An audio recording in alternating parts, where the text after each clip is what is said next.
It's in front of the camera. You don't want to see it or something? That's fine. Yeah.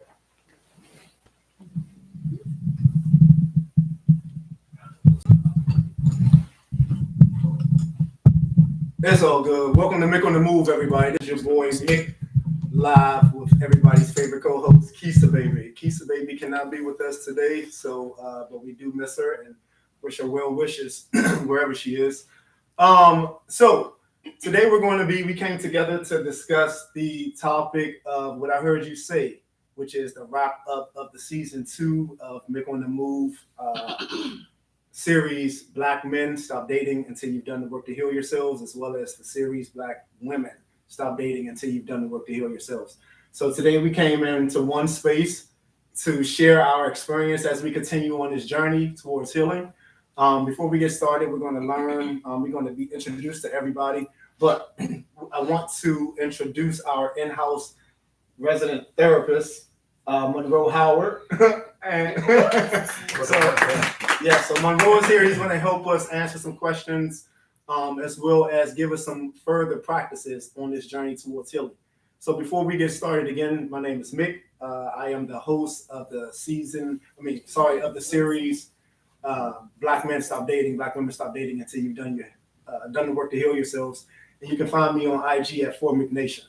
All right, Shanita, you want to tell who you are? Sure. My name is Shanita. I am on Instagram. You can find me at simply_Shanita or OABby_world. I'm a doula, midwife assistant, and holistic practitioner. And I am here to continue to work on healing myself. I'm PJ. You can find me on any social media at The Imperial Mr. Jones. I'm here to, just be with my people and just talk about, how we can be better in life and continue to grow and prosper and help each other, through all the storms that we go through. So that's pretty much it at this moment. And PJ, you're a rapper, right? Independent artist. Yeah. Yes. So each of his platforms will showcase his music as well, right? Definitely. Yep. So support him, y'all. Okay. Hey, I'm Tanya. No,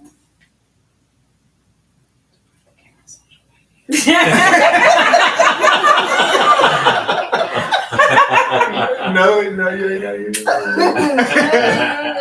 I'm on social media, but I'm just not providing that information.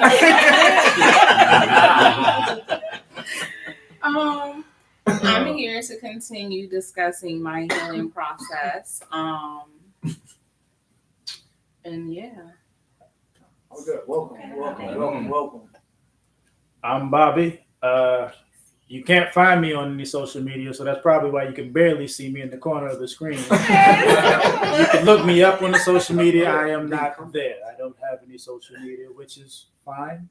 But I am here I'm existing here. I'm on this planet with everybody else here, learning, living life, looking on my journey of peace. So I'm here to join the conversation. Welcome. Look me up. Go for it. MB, come down. Hey, give my mama too. Ooh. Hi, I'm Raquel. I'm here learning about healing and supporting. Yes, Raquel has been a faithful viewer of the series from season 1 and 2. So thank you. Thank you for coming out. Hello, my name is Lisa. I have a moving and hauling services. You can find us on Instagram at J5 Services, and I'm here to just continue the journey of healing. Nice, welcome. Hi, my name's Chanel. You can find me on Insta at J12012. And she was concerned about like a radio host. She was like it was a radio station. This is J1. And Chanel, what are your services? Some of your services. Beard butter for sure. Oh no! So that's the business at Camptonate Creations. Also on Instagram, and I make body butters, beard butters. Yes. In my regular life, I am an IT person, and I do a lot of stuff She does web design as well. She created my website, so yes. Thank you. I'm just here to continue my journey of healing, whatever that continues to look like. And just support this great cause. Welcome. Hello. Greetings. I want to be there. I am Sierra. You can find me on Instagram as TT Monique. That's TTMONIC. Monique. Okay. I am an HR professional. Yay. Retired Air Force as well. And I'm just here to meet new people, hear new perspectives, and heal. I'm Nate, or better half. You can find me on Instagram, SpazOnZix10. I'm your mechanic. I work on motorcycles and cars.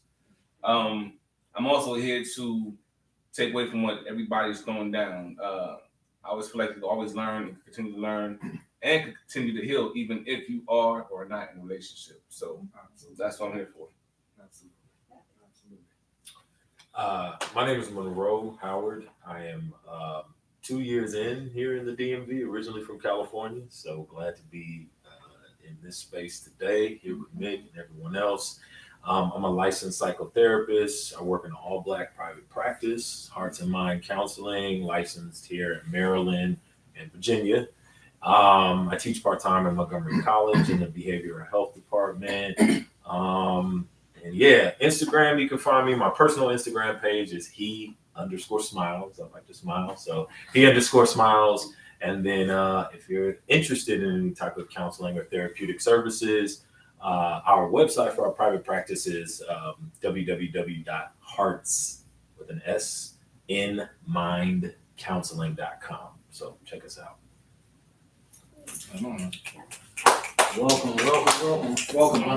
Welcome, everybody. Again, thank you for tuning in to the closeout discussion on the series, Black Men and Black Women Stop Dating Until You've Done the Work to Heal Yourselves. Today, the focus is going to be what I heard you say. So what I did was I went back and I watched all of the videos from both series, from the guys as well as the ladies, and I pulled out some of the conversations that had the most discussion behind them. So tonight we're going to walk back through some of those questions, and for those who answered it, we're just going to learn a little bit about, are you okay with that decision that you made in your journey towards healing? As an adult, we've made decisions as youth, in different stages of our lives. But as we sit here today on National Are You Okay Day, I don't know if y'all know that, but September 9th is National Are You Okay Day. So while we have this space, we want to ask everybody before they leave, are you okay with the current questions that we're going to be discussing? All right, does that work? All right, cool. So we're going to jump right into the first question, which came from episode 1. And the question was, who were you as a kid? Who were you as a child? And this question came about because it was important to know who people are that you surround yourselves with. I just remember talking to Tanya the other day, and I said that question was really important because when I was a little boy, I wanted to be a firefighter. That was the first thing I wanted to be. And I used to run to the window and just see the firefighter go up and down the street, And I remember my sister saying she wanted to be a nurse. So neither one of us right now are in the professions in which we desire for ourselves as a kid.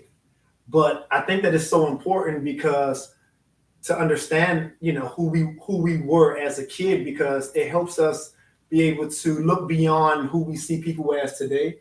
So when I see my sister in her current career, which I believe she's on her way, so I hope that she's able to join us and speak on this. But when I see her in her current career, and I think back to who she wanted to be, which was a nurse.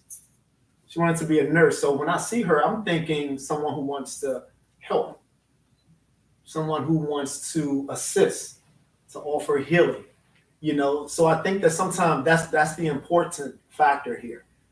if you understand who people were before, you know, their parents wanted them to be something, before their grandparents, before society, you know, and I thought that that was an important factor to, again, add to this conversation. And I wasn't okay with some of the responses that I heard. So, in the spirit of Are You Okay Day, no, I was not okay with it. So, I want to hear what you all have to say about a couple of the responses that we received. From the guy's side, Ramel said he was very inquisitive. He was a very inquisitive kid by asking a lot of questions, but he was told that boys don't ask a lot of questions. I don't know if you remember that. I don't know if y'all remember that, but he said boys weren't supposed to ask a lot of questions. Again, I'm not okay with that. Sitting here today on Are You Okay Day. And then Kisa said that she was very expressive because her mother was raised to not be. Her mother didn't have a place to be expressive. So she was very expressive, encouraged to be very expressive. Now, one of the things that I'm not okay with is how one kid was allowed to be expressive while the other kid was not. And see how early things start, you know, with expectations of others, you know, where this is who he recognized himself to be, not who anyone had told him to be, you know, as well as with Kisa. So I want to know if you all are okay with that. And if you're not okay with that, what are some of the things that we do, or what are some of the things that we can do to make a space, you know, comfortable for kids to be who they are before they become who we want them to be? I kind of wish Kisa was here for this because I had a question with that. Raymel, him being a boy, a male, me being a male as well, and him being told not to express, asked not to express his feeling, whatever the case might have been, and then her being a female. I don't know if she had any brothers or sisters or something like that. She's the only child. So she's the only child, and him being on. So I guess females are known to be emotional, I guess, and then males are, you know, taught as kids like, hey, stop crying, suck it up, walk it off, that kind of thing or something like that, not to be expressive. So maybe that might have been the case. But if it was somebody else that was like me, I got two sisters, well, like 6 sisters and 1 brother. And it's another female that's got a lot of brothers or something like that, maybe she would have gotten a different response than Kisa would have gotten, or maybe Raymel would have gotten a different response than his sister would have gotten if he had a little sister. Right. But I'm thinking it probably because of their gender, that might have been the reason that they got those responses. Could it be, I mean, more like the demeanor? I mean, how they were as, you know, coming up. I mean, everybody has their own demeanor. Some people are laid back, they're observant. Some kids are more, they're more expressive as far as how they interact with others. They're more outgoing and stuff like that, where others sit back and they observe and things of that nature. And sometimes somebody being inquisitive can just be meaning that their thirst for knowledge at that age is so high that they're looking and observing everything that's going on around them. And I think that thirst for knowledge is what, I guess kind of makes someone more, laid back, as they're just observing things. And where somebody that's more outgoing, they're going to be more expressive. So I would say that's more a thing about, just demeanor and how personality and how your parents, if they tell you that you can, how they're structuring you as a person, like if they're allowing you to be a free person and they say, okay, well, if you feel like you got an outburst, then you can express that, but learn how to control it as time progresses. So I guess when I hear that, that's what I hear when I hear that. And just to piggyback off of what BJ was saying in regards to parents having a place to allow that type of thing, it also has to go back to how they were raised, right? Absolutely. And if you lived in a household where there were a lot of you, then maybe what you had to say at that moment didn't take precedent over the other kids. And in Kisa's example, being the only child, maybe it was more of a safe space with her being the only child and her voice being heard because she was the only child, versus being in a household with multiple kids where it's like, I just dealt with your brother earlier today at school. Like, I don't have time to hear what you got to say type thing. And so I think it kind of ties in both ways the parenting for sure, because parents have their own stuff going on Yes. on any given day, right? And so your tolerance one day might be, sure, let me hear what you have to say, because you have more time, right? And then another day, it just be like, I don't have time for this. We got to do this. We're frantic as a parent. You're like, I don't have time for you to take your time and express whatever this is that you're trying to say, right? So I think what BJ is saying, I agree with him, and kind of what Keith said. I mean, and Bobby as well. Like, it just depends on circumstance, and it depends on your parenting. I mean, your parents' parenting, if that makes sense. That makes so much sense. That's just my Because we are products Right. oftentimes of generation. Right. Behavior. I think what a point that needs to be made as far as Keisha's situation is, she said that her mother was silenced in a way. So maybe her mother definitely Encourage made her. sure, She made was sure she had a expressive. voice. And for me, I have two younger brothers with my mom, and it was like, because of their way of, I'm the oldest, and because of how they were raised, I kind of had to fall in line with that. Like, they were boxing and they had, much discipline. So I really was quiet as a child, not really saying too much. And if I did, it was asking questions. And then those questions had a lot to do with the religion I was brought up in. I asked questions about the Bible, and it's like, no, you don't ask no questions. God is God, Jesus is Jesus. That's what you're learning. You don't ask any questions. And for my son, I have one child. He's 19 years old. I encourage that. I love his inquisitiveness and how many questions he asks, how much knowledge he just thirsts for. But even as he grows as a young man, now he's not as expressive.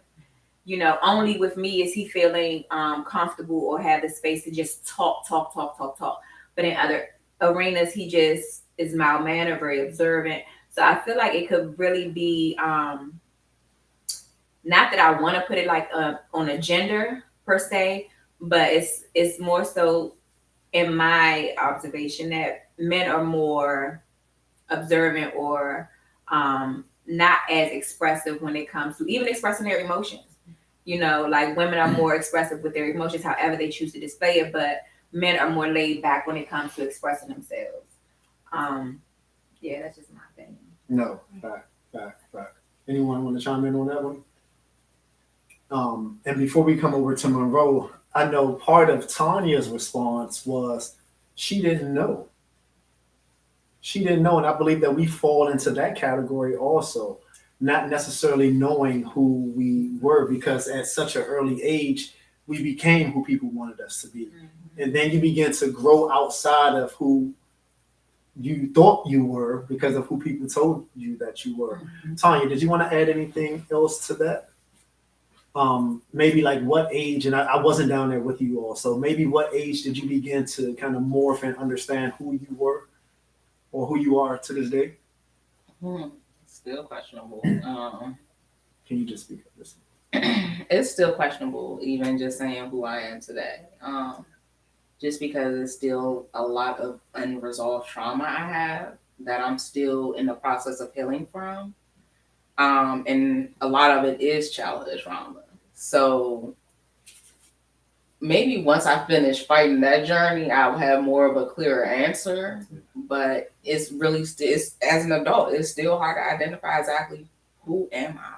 Like, am I supposed to be this person? Am I supposed to be that person? Life didn't go this way according to my plan. So I know I'm not that person. So, it's really hard to identify at times, like, who you really are. And at this point, I think we're all in our 40s. And I think that it's still okay to be able to have to question yourself on some things because we're still evolving. It only takes a second for an epiphany. And it's like, oh my gosh. And it's like that your whole life makes sense in 1 second. If I say I'm 20-something, I'm 20-something. You try to put me in there. I know, right? I keep blocking her. You see this big old head now? I'm going to go sit over there so I ain't got the big monkey head blocking her view. He's messing with me. All right, cool. So we're going to come to our in-house therapist and ask him, how do adults, and not just parents, how do adults, not just parents, create spaces, for children to be who they are, without kind of infiltrating their expectations?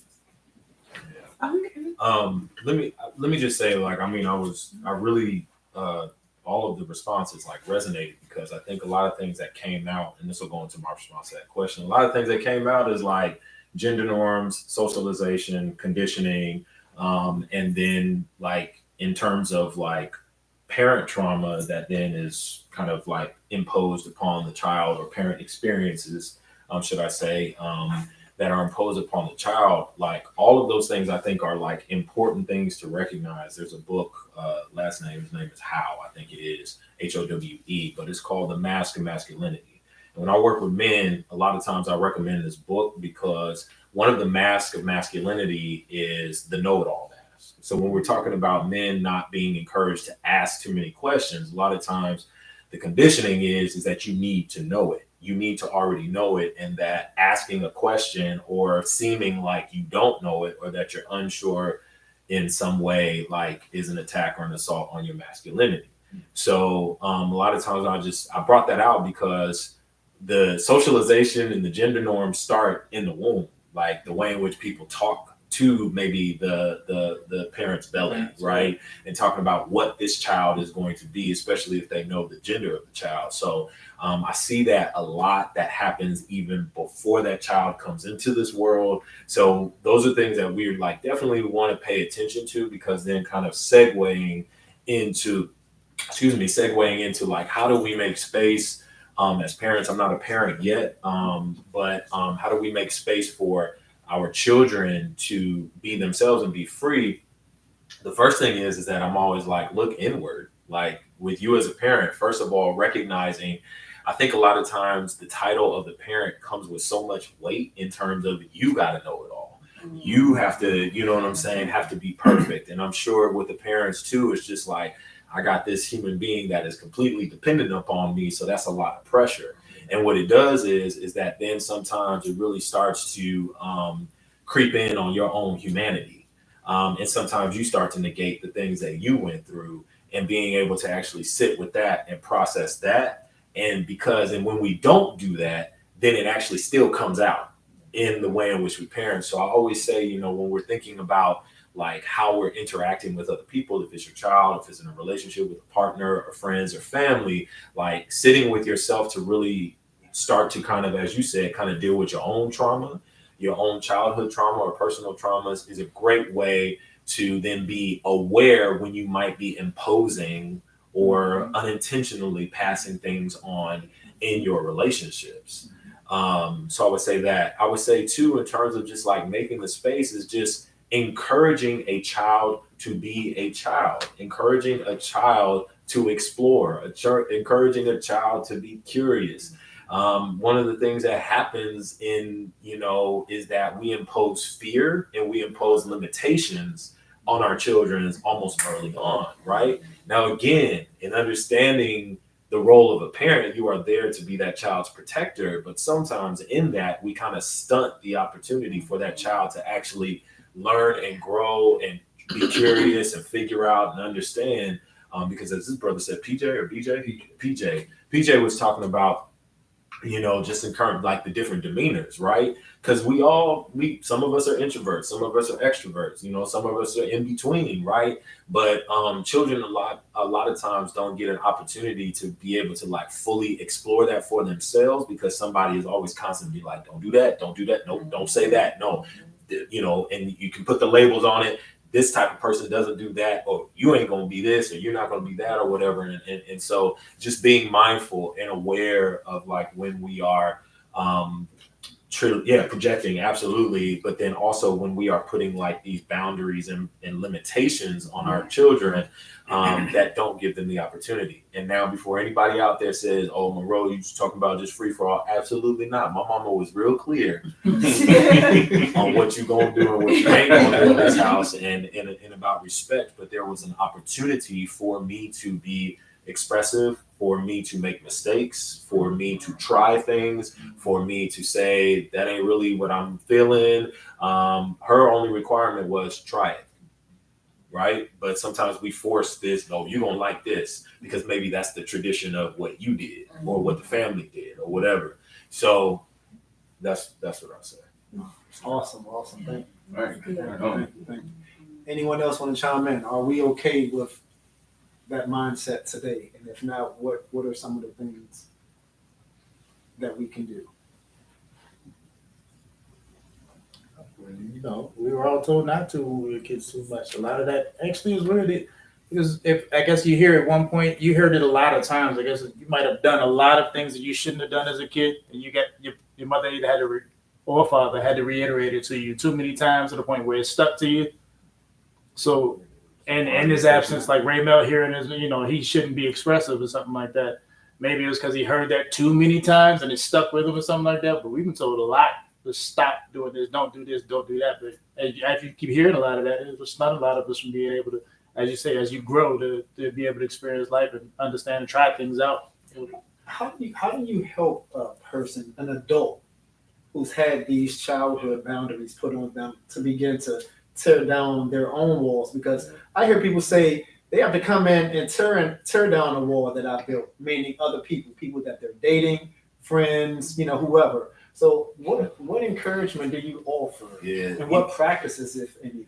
The biggest thing that I can help when I'm dealing with someone who is like putting limitations, I ask them a question, why? Because if you ask a person a real question, why, about why you don't do this or why you say you can't do this or why a lot of times you actually come down to there's no real legitimate answer.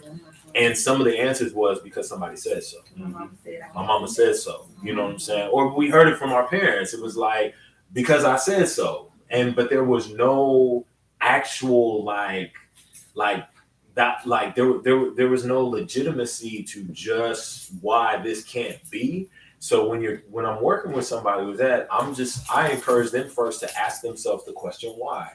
Because a lot of times, and this is the plug about therapy. I was having this conversation with somebody the other day. I was like, if you come to therapy because you like, yo, fix me, I'm like, yeah, that's not what real therapy is about. We're gonna encourage you. We're gonna ask you some questions. Like I'm gonna say, well, so who told you that? Well, where did that come from? Well, why do you feel like for you to make your own discovery, right? And that's what therapy is about. So when I ask someone that question or I pose them, I'm actually modeling for them to be able to question when those things come up. So when they come up against the limitation, when they come up against a fear, when they come up against what we call like maybe a limiting belief, effective therapy will be in that moment. They'd be like, well, wait a minute. Well, why can't I?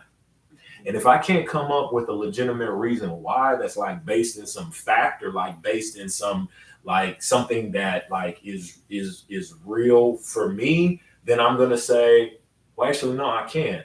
And so now you start to be able to give yourself permission. Yes. And a lot of times the work that we do is to help individuals give themselves permission to step out, give themselves permission to express, give themselves permission to feel. That's where we give ourselves permission to feel, to emote, to express. So yeah, I'm gonna ask you the question why. I'm gonna have you kind of practice that and then help you start to give yourself some permission. I'm okay with that. Yes. I'm okay with that. I like that. Yeah, I like that. Anyone else before we move on to the next question?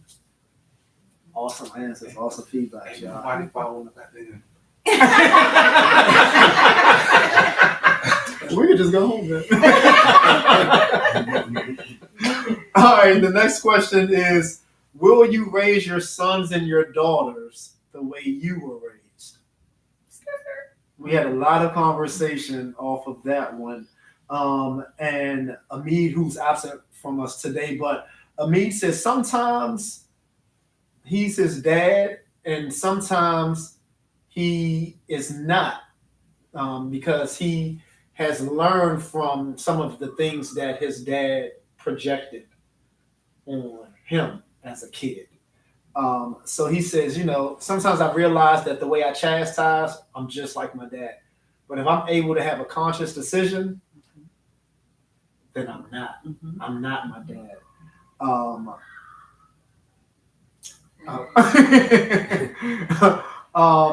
And then Paris said, Paris shared with us that, in terms of chastisement with his kids, He may not tell you he may not pop that ass the first time, but if he has to tell you more than one time, then it's gonna be pure pandemonium. Pure. Pure pandemonium. So, are we okay with that? Are we okay with, sometimes being our parents? Sometimes. Because we thrive to sometimes not be our parents, but sometimes we are. Are we okay with that? I know I am because I have amazing parents. Okay. My stepdad and my mom. I feel like I wouldn't have turned out to be who I am today if it wasn't for them. Yeah. And Did that come with chastisement of the hand? I probably can count on my hand how many times I may have gotten like a beat or something like that. Okay. And it was like warranted stuff, like so. Yeah, I was wild. But anyway, Yes, Lord. yeah, like I just Those that knew her. but I do see, like being married to him and the way his parents raised him, I do see some things that his parents instilled in him that I was like, oh, okay, so we come from different areas, so it's a little different. And we both raise our kids pretty much the same way like our parents raised us. Yeah. So we're able to kind of like, kind of look at the good from both sides and kind of, put that together. So I think I raise my children like my parents raised me. Awesome. So if we take a little piece of our parents and try to make our own little recipe and put it together and try to do the best that we can with the situations that we have in our lives and stuff like that. And I know me being raised by my mother and mostly I guess more women than anything. I mean, I still had to learn how to be manly at the same time. I had to learn that from my uncles because my father, he was around, but he wasn't like as present as I would have, because any young man would have needed. But at the end of the day, I still got those other attributes of, being a man and observing. That's where the inquisitiveness came from. That's where the observation and just observing how when I'm not around, because I'm around women most of the time. So now when I'm around men, I'm understanding how they operate. I'm understanding how a man supposed to treat a woman, how a man's supposed to treat his kids, and so on and so forth, and what he's supposed to do to take care of his family. So at the end of the day, I try to still turn that around. I'm gonna still have some discipline, but we're gonna still learn together. We're gonna grow together, and they teach me at the same time. So it's like, and all I can do is try to do is better. Try to get better at being, a better parent to them and instilling in them the things that were instilled in me as far as the core morals. If they want to take whatever the case, whatever comes from that and build on that. With having two boys, PJ, do you feel like, and how old are your boys? 23 and 15. Or your sons at this point. Do you feel like at 23 and 15, they're more advanced than where you were at 23 and 15? I believe so. I feel like it's a different time, so they have more things that like we was just getting like Atari and Nintendo. They got PlayStations and they learning how to play that stuff in 2 and 3. Like breaking phones, like you in my phone. How are you in my phone? I got code on that. I got my biometric. Either way, nonetheless, how are you breaking these phones? Like so they have a different, level of knowledge or instinct or whatever that is. But I feel like they're growing in their mentality towards life and what they want. They understand what they want, and they're preparing and getting themselves in that position to acquire all the things that they want. And I'm here to help support that as much as I possibly can and continue to, be that male figure and be their dad and be that male friend that they can talk to whenever they need to, and keep that open door policy. And whenever, if there's ever a problem, they know I'm a phone call away, but if we not right there together. So, and like I said, they know through it all, I'm there for them, and I got their back, and whatever decision that they're gonna make, and I try to nurture their mentality, their personality. I mean, they're two different age ranges, so I mean, of course, I'm dealing with two different types of personalities. But it's cool watching them grow and watching them become young men and growing into that, and seeing myself is like I wanted to do a movie and have them as the stages of me at those ages, and it was just but other than that, like I'm just proud to see them grow up and take on those ideas that I've taught them over time and continue to carry on that tradition and word. Fact. Anyone else want to chime in on that? I would. Okay. Because I don't want to be anything, not an inkling. And do you see yourself in moments? Oh yes, all the time, and it's so conditioned. It's so second nature that you go into, and it's like, hold up, I sound like Sean. Right. Wait, Jay, I'm sorry. I sounded way too much like your grandmother. Wait, come here. Let's have that conversation again. And I'm constantly trying to rewire myself to become a better mother than I experienced. And not to say that I didn't have all that I needed. I can't even say that I was beat more than twice. But when it comes down to what a child needs, to be nurtured and to grow and providing them the space to explore, I feel like that is all the opportunity that I gave my son that I didn't receive. And it's such a gratifying experience, like you said, to see them grow and to see parts of me in him, to also instill those morals and level of respect and honor and things that are core values, of course. But when it comes down to being my mother, that's an everyday effort not to be.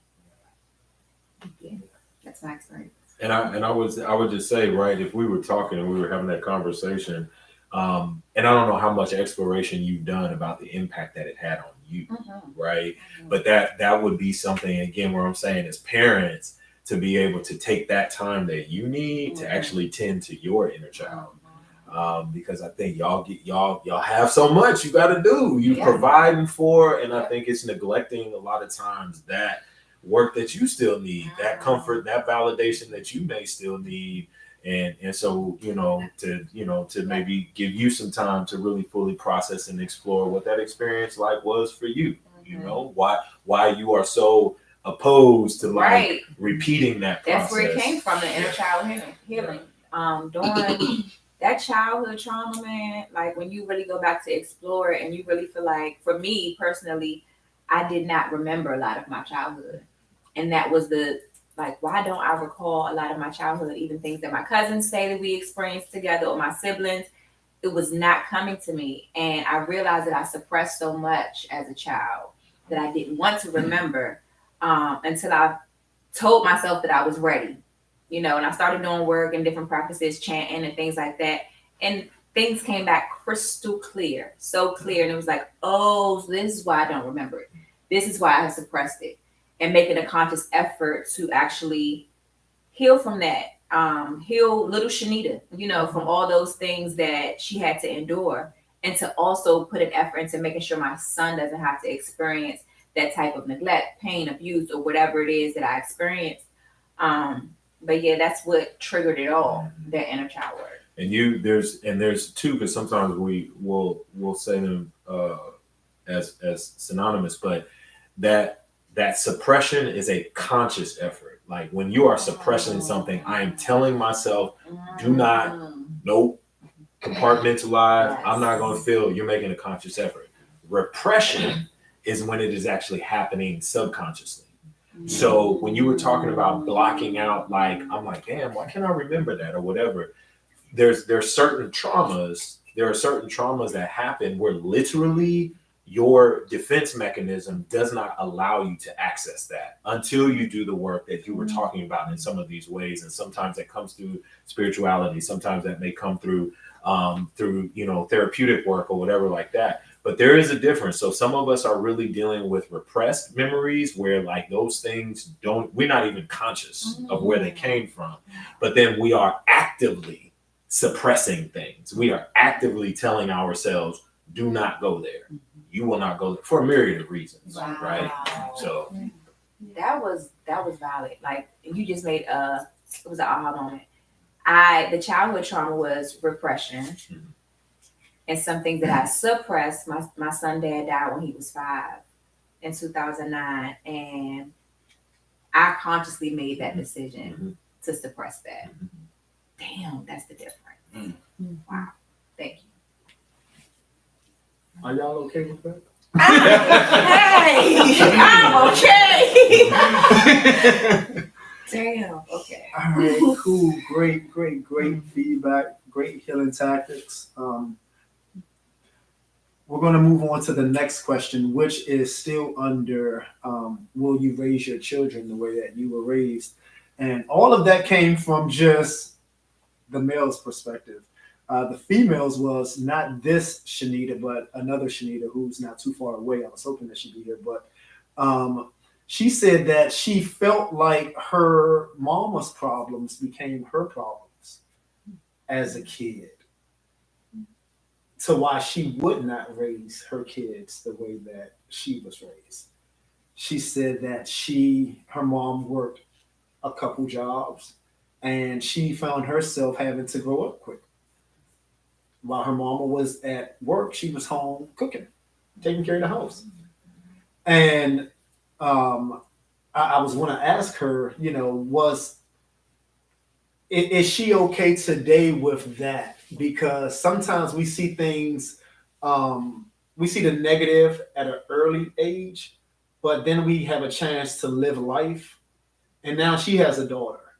And Shanita's doing the same thing that her mom was doing, working a couple jobs, So, and for those who can relate to this in her absence, are you okay with some of the things now that you once looked back and saw as, a woe, like, versus now you understanding them, because when I heard her say it, what I heard her say was that she has learned to survive. Those were survival skills. Listen, this is what we have to do. We don't have any alternatives. I'm working these jobs, you're going to do this. You know what I'm saying? So there's a plus to that as well. So are we able to look back today on some of the things that we thought, again, were maybe too much for us at an early age because it grew us up too fast? And I'll speak on it first. And I've said it before, I feel like I've been an adult my whole life. I feel like to have to think back to a kid was like, not that I suppressed it because I live it, but because trauma happened so early, which shifts you into an adult mind state, and sometimes I can't remember being a kid, but I can remember the trauma that grew me up quick. But where I'm at right now, even in those, traumatic spaces, where I am now, and I don't look back and see the trauma. I look back and I see the insight. Because some of the things that my peers were dealing with, I wasn't, because I grew up way before that. I grew up with my grandparents. And, it's hard for me to look back now and say, I wish that did not happen to me, because I so choose to see the positive. I so choose to see that. So are you all okay today with some of the things that you look back and thought at one time was, something that wasn't that good for you or felt so good for you in that time? I think I want to say yes to a certain degree. If you're using an example about, working, I remember my mom had a regular job and she worked at 7-Eleven at night. And I just could not wrap my mind around her working at 7-Eleven when she had a regular job. To me, that was like beneath her, right? And she worked it because she wanted extra money, of course, but she wanted a way to get out the house, right? And in my mind, I was like, get out the house. Like at the time, it was just my sister and I. So it's not like you had a house full of kids. I just couldn't wrap my head around it. But now that I work from home and, you know, I have a kid, even though it's part-time, I understand what that looks like to want to be around other adults or to, you know, have, I guess at that point, it may not be the same for me because all my money is my money, but to have her own money, right? Because my dad was in the Navy, so it wasn't like she was just taking care of us, right? But she was there all the time because my dad was gone. He was deployed. So I got the sense of her now thinking back that she just kind of wanted to, you know, get out the house, do something different. It wasn't about the money. It was about just being out, right? So now I could see that. At the time, I was just like, well, you just don't want to be with us type thing. So the weeks that I have Justin, it's like I'm there. Like I try not to go out or do anything outside of that because he's with me. I only have you once every other week, you know? I never want him to feel like that is more important than him because quality time is important to me. So I guess to answer the question, in that regard, yes. I mean, I'm okay with it because I feel like I try to balance it out. But I do understand where she was coming from at that time. I mean, because she spent time with us. It wasn't like she was neglectful. Yeah.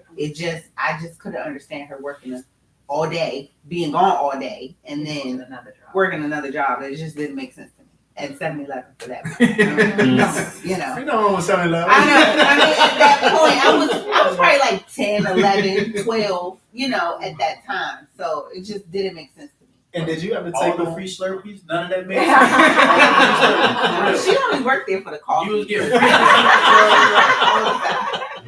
But in that time, Chanel, did you have to take on, like Shanita said, the responsibility? I did. I had to take care of my sister, and that's all I'm gonna say about that. It was a lot of going up quick. It was, and I was very introverted at that time, and I thought that me being home, my sister, like I didn't have no friends for real. I mean, I had friends in the neighborhood, but you know, it's just I don't know. At that point, I just felt like I could have been doing something else.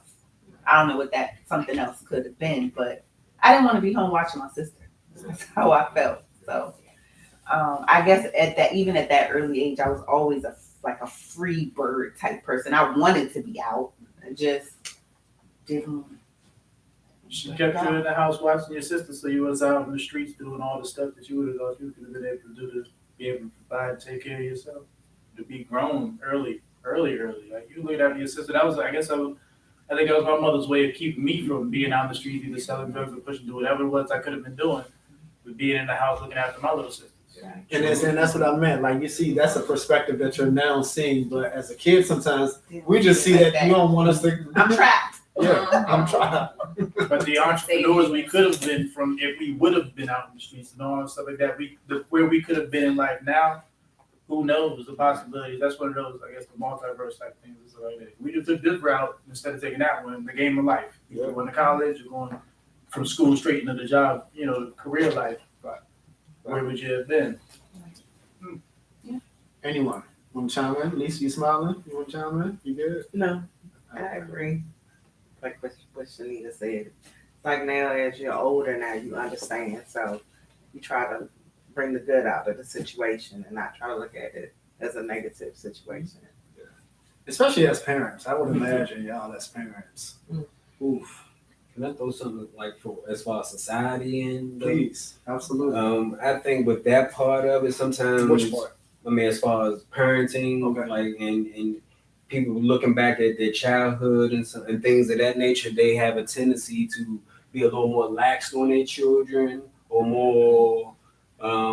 They don't give them that level of discipline that they need, and ultimately it becomes more of a problem as time progresses. And I mean, sometimes like when I look at society, I think that's kind of, I mean, people go through their experiences and some people have it harder than others, but I think that sometimes being too lax and trying to be your child's friend all the time and all that, it kind of creates. Of course, you want to keep that common ground. Some type of feet, but they got to know that dynamic. Some of them don't be knowing the dynamic. They be sitting there talking, cursing at the parent, like.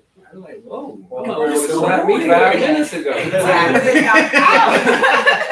Grandma would have hit me with a left hand. I would have been asleep over in that corner. Yeah, so I guess. Whatever they get their hands on. Or send you to get. Don't get that switch. My grandmother, as I got older, she did, she ain't like, she still gave me my room to grow and be a young man and stuff like that, but she still, gave me those boundaries, let me know the boundaries, and I never, even to this day, it's certain things I won't do around my grandma. And it's not because I'm scared or I'm a child, it's just I respect her that much. I would. And it's not that she don't know. If it's certain things like smoking or something like that, like I just don't do it. Like I wouldn't right there light up, hey, grandma, I'm about to like this. But I just think sometimes as in society it becomes an issue, because people try to cater to how they were raised and they try to be more lenient on theirs, and then it becomes a cycle of, all right, now this child doesn't have the level of discipline that they should have. And that spills over to everything, their work ethic, like how they treat other people. It's just, it's a thin line between discipline and keeping the lines of communication open. Because like for me, I couldn't say everything that I wanted to say. And I grew up unexpressed. It was just like, you do what I say type situation. And I respected my mother. Like I loved and she literally could say anything, and I just, whatever she said I would do. I would never try her. My sister, on the other hand, totally different, but she was younger. My sister was younger, and when my mother raised me, it was like I will make sure you do whatever. By the time she had my sister, it was like, man, I'm tired, because she was older, right? And her patience was just, she had more patience. Do what you want, basically. So I was going to say, I was just thinking that when he was talking about society, but I think a lot of it has to do with the different generations and how they were raised. A lot of times, depending on your age, like my sister, she's what do y'all call it? Generation? No, I'm a millennial. X. I feel like with Generation X, they were raised by baby boomers. So they were raised in the era where it was like certain things weren't said. Y'all were a little bit more survivalist because your parents was working all the time, like stuff like that. And so I feel like y'all parents were a little bit more stricter with y'all. But then when they started having, like my age and a little younger, they were tired by that time. And millennials, we just do whatever we want. Mm-hmm. We were the ones that were a little bit more like rebellious, and we didn't want boundaries. We wanted to be able to just do whatever we want to do. Mm-hmm. And then, of course, our parents, it was just like, that's why I say I was wild. And my mom, like my sister, was a little bit more structured. Then with me, it was just like, I don't know what to do with you. Mm-hmm. Like as a whole. So and then I feel like for us, like now we're raising kids, they're Gen Z.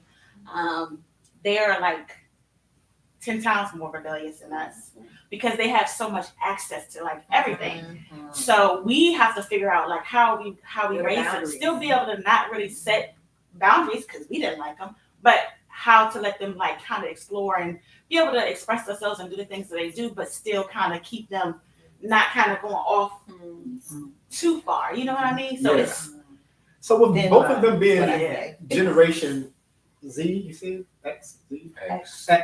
With them being Generation X and one being 23, Lonnie's 21, and G being 15, 13. How much of a difference? There's not a lot of difference. Whereas you and Tamika, y'all are still sort of in that same age group, but it's such a difference between y'all. Yeah. And But I was just gonna say, it's also just a reminder that like one child ain't gonna be the same as the other. And I hear that from parents all the time. Like the way that they parent one child is not necessarily the same way that they can parent the other child because they're two different individuals.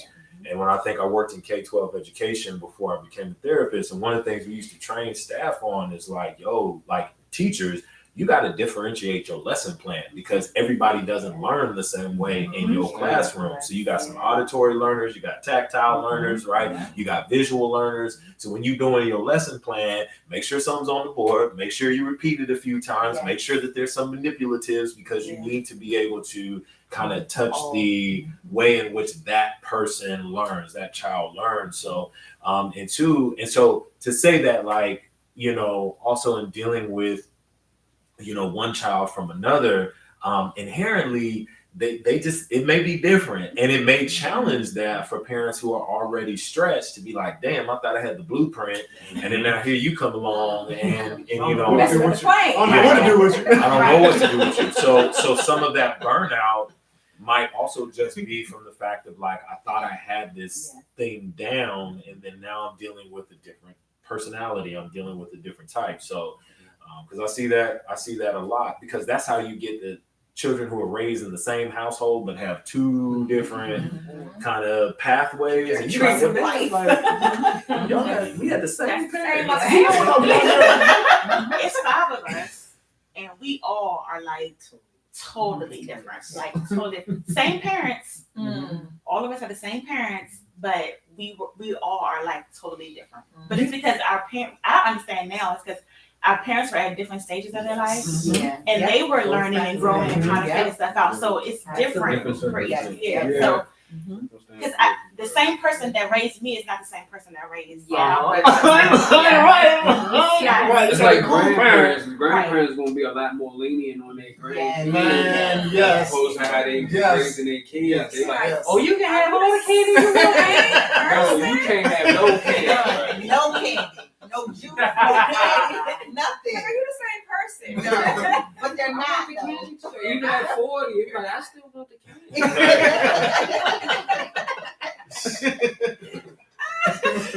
Oh my God. I wondered also if just living their lives as parents, when you guys live your lives, then you realize it didn't take as much. It wasn't that I'm more lenient because I'm just tired. But maybe I realized it didn't, as hard as I was on you, then I don't have to really be that hard on the next one. Could be that as well. Yeah. I think PJ, I'm so sorry I called you PJ before. It's already. I think what PJ was saying, it hit it right there because it's like, depending on where you are in your life at that given moment, Listen, I'm gonna tell y'all right now. Listen, when I had Justin, was not a good place. Okay, I don't know what he got. Thank God he wasn't a teenager because he may have been something else. But it just depends, And even with my older child, it was she and I the whole time, ride or die, no matter what. Like if we was broke, if we was eating good, if we weren't, like she was, Mom, I'm with you. It was no bunch of talk back, why we gotta do this, none of that. It was just where you at, I'm at type thing. And with my son, Mom, why we gotta do for why and this and that? And I'm like, dude, roll with me here. You know what I'm saying? Like, just go with me. We're not gonna be homeless and we're not gonna be stranded on the side of the road, God forbid. But I'm just saying, my daughter, totally different. Like she was just. What's their age difference? 14 years. Okay. So, but so it just depends. Because you are a totally different person. Totally. I was a totally different person. Totally different. And I thought I had patience with him, but when they had to activate, it was like, where you at though? Just go. I'm just saying. So thank God for Jesus. Anybody else before we move on to the next question? All right. The next question, episode 2. And I paired both of these together because we got a lot of the same responses. But what was your first representation of love? And both sides, the male and the female, said parents, grandparents, pastors, even God. Curtis chimed in and said, The Cosby Show. That's fair. Yeah, it's fair. That was so fair. We were like, oh yeah, y'all were like, yeah. And then we started like Family Matters and Martin and Fresh Prince, and you know what I'm saying? Because those were different examples of love. We had Martin and Gina, it was about romantic love, getting through any fucking thing. Mm-hmm. Then you had the stability of a black, family with the Cosbys, So with that, how many of us are comfortable today? Are we okay with what's being shown on TV?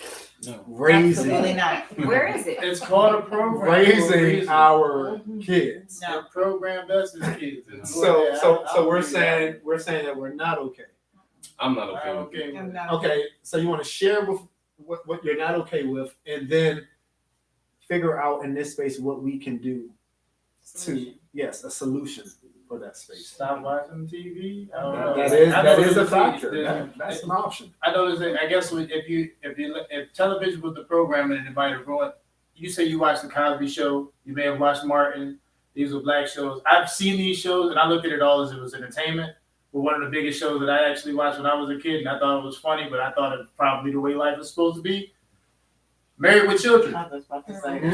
So toxic. Bruh, what? So toxic. Yes. I look- Would you let your kids watch Married with Children today? Yes, because it's funny. I see humor in life and everything. I look at it. If it's a reason to laugh, I'm gonna laugh at it. Yeah. As long as it was meant to be funny, it's funny. But then again, you think if that's the way marriage is supposed to have been, Yeah. that wasn't nothing healthy at all. Yeah. Not at all. Not at all. Yeah. For the man, nor for the woman. And then the kids too, to see how they rolled out. Yeah. It was Kelly's problem. Yeah. But She's a bimbo, bro. Right, and then they talking to the dog. The dog is just stuck in the middle. The whole show, it was comedy. Yeah. It was comedy, but that didn't give the positive. I guess like what Bill Cosby was trying to do with, with the Cosby Show and stuff like that. That didn't give that positive note out what it's supposed to. I looked at it for the comedy because I didn't know that. But as well, looking at it as well, I can see how that could have affected my way because I know it was when I first got married. And I joke with her about stuff, whatever, kind of like Al and Peggy did or something like that, whatever. It was still love. It was no hatred, no anger behind it, whatever. But that's because But she didn't appreciate it? I don't know if she even noticed that was the case. Okay. I don't even know if she Okay. noticed. But I think that might have contributed a lot of that to that. It was outside of that was Gilligan's Island. Whatever. Right. I'm a survivor. I know that much. I know how to survive. I went to the Army, Airborne Infantry. I know how to survive by myself. I'm by myself. I'm fine by that. So Gilligan's Island, they stuck and trapped on my island. That's no, maybe it has. But would you let something to do with it, Nadia maybe watch not. Gilligan's Island today? Sure. Okay. I wouldn't want her sitting there binge watching it, looking at it like that's the way I like to go. Okay. But then again, now they got reality shows, the same thing, programming, which is telling us this is what you think. And then you see all these conversations and arguments, and Oh my God. those Yes. toxic arguments and stuff like that. Yes. People go into their marriages and their lives, and they believe that this is the way it's Because supposed to people go. are taking these characters as real life. Like, don't deal with me the way these characters are being dealt with. These are characters. Because It's even though not it's even reality, real. it's so It is scripted. scripted. That's what I say. Just stop watching TV. Yeah. Well, that's an option. But But kids nowadays, they don't really watch like TV, like TV shows. They watch YouTube, Yeah. which is actually like real people. I guess they kind of respond to that better because they know that it's not scripted, it's not a network behind it, it's not programming. Our kids, they understand like a lot better than we do. That like, okay, they're trying to push us this way, and they're just like, I'm going this way, Yeah. like because they want to be able to have Have that that freedom to agenda. like see other people from across the world and learn stuff from this country, and like they just want to be all knowing. So I don't think like we let our son like look at YouTube and stuff like that. We do let him watch Blackish, which was a show that we let him watch because it was like I felt like it was like even though we had the Cosby Show, that was something more for like kids. It's more modern for him. For him. And he liked that show. With those same principles. Right. Mhm. But my son, he does have a little old soul, so he watches the Cosby Show. I mean, I let him watch Living Single. Like, I let him watch.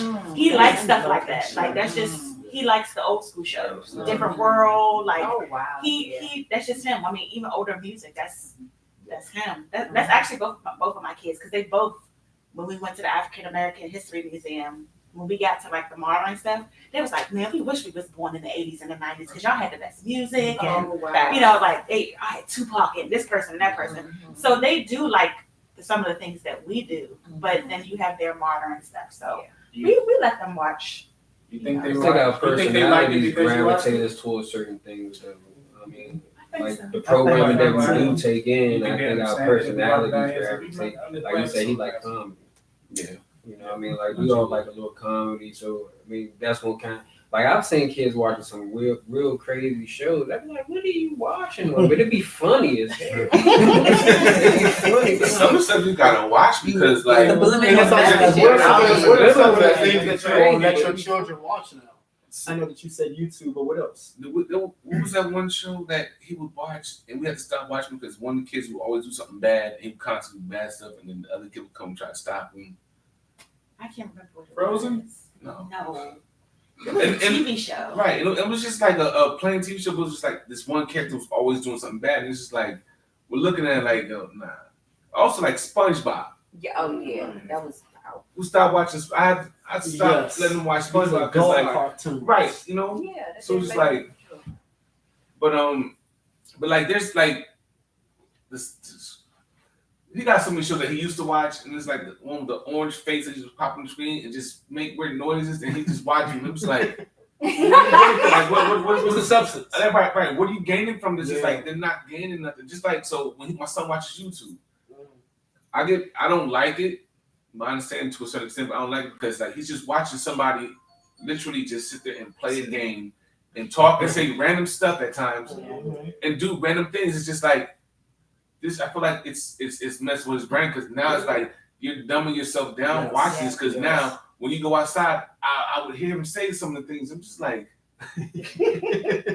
oh man, I was like, you're too intelligent to be responding like this or acting like this, you know, and that's why when I come in the house, and try to show off YouTube. I know it. And I see him like, I just talk to him like, man, this is not what you need. You can watch anything you want, but watch something with some kind of substance. I get it. Video games is what kids like.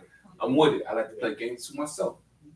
But I'm not going to spend all day just watching somebody play game after game or talking about random stuff or do random things around the streets. Because I was gonna say, like, I seen this thing on TV and it was pretty much like they were asking their kids, like, how do you sit there all day and just watch somebody play video games?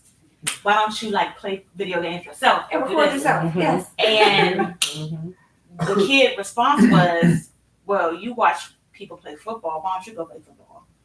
It's the same thing. I have bad knees. So I guess it's like that's just what they like doing. That's just like what people like watching people play basketball. It's just something that's they kind of that's their interest. To see how somebody else figure out how to do this and that, and oh, this person got the cheat code for this, and But it's just like learning, and they just learning those particular things. Like they learning how to navigate through those games and stuff like that. So when they playing it, they know how to get through it a lot easier. I mean, it's just like having a sibling teaching you how to do something. Like you probably learn how to get away with a lot of stuff by, you know, so on and so forth. So your siblings can help you learn a lot more. I mean, the people around you, you know, that help you, you know, develop and be able to assess things a little differently. And I just think also that as kids, we had video games, but we also could go outside of our bikes. Right. The girls were playing Double Dash, the boys was riding bike, went to the playground, walking to the mall. We walked places. And Tiffany used to walk up the Capitol Plaza it was just stuff to do outside of just technology. But technology is it's the innovative generation ahead. So it's like, what else do they do? Can they go outside? You feel safe with them going outside? We were just talking about that. Here in this cul-de-sac. right. Don't leave out the circle. But like, yeah, going up towards the front, nah. I mean, it's not a bad neighborhood. What's up? You all drove through and you seen it look nice. It is cool in here, but at the same time, it's like anybody could drive through. Absolutely. So it's like that's where the nervousness comes from.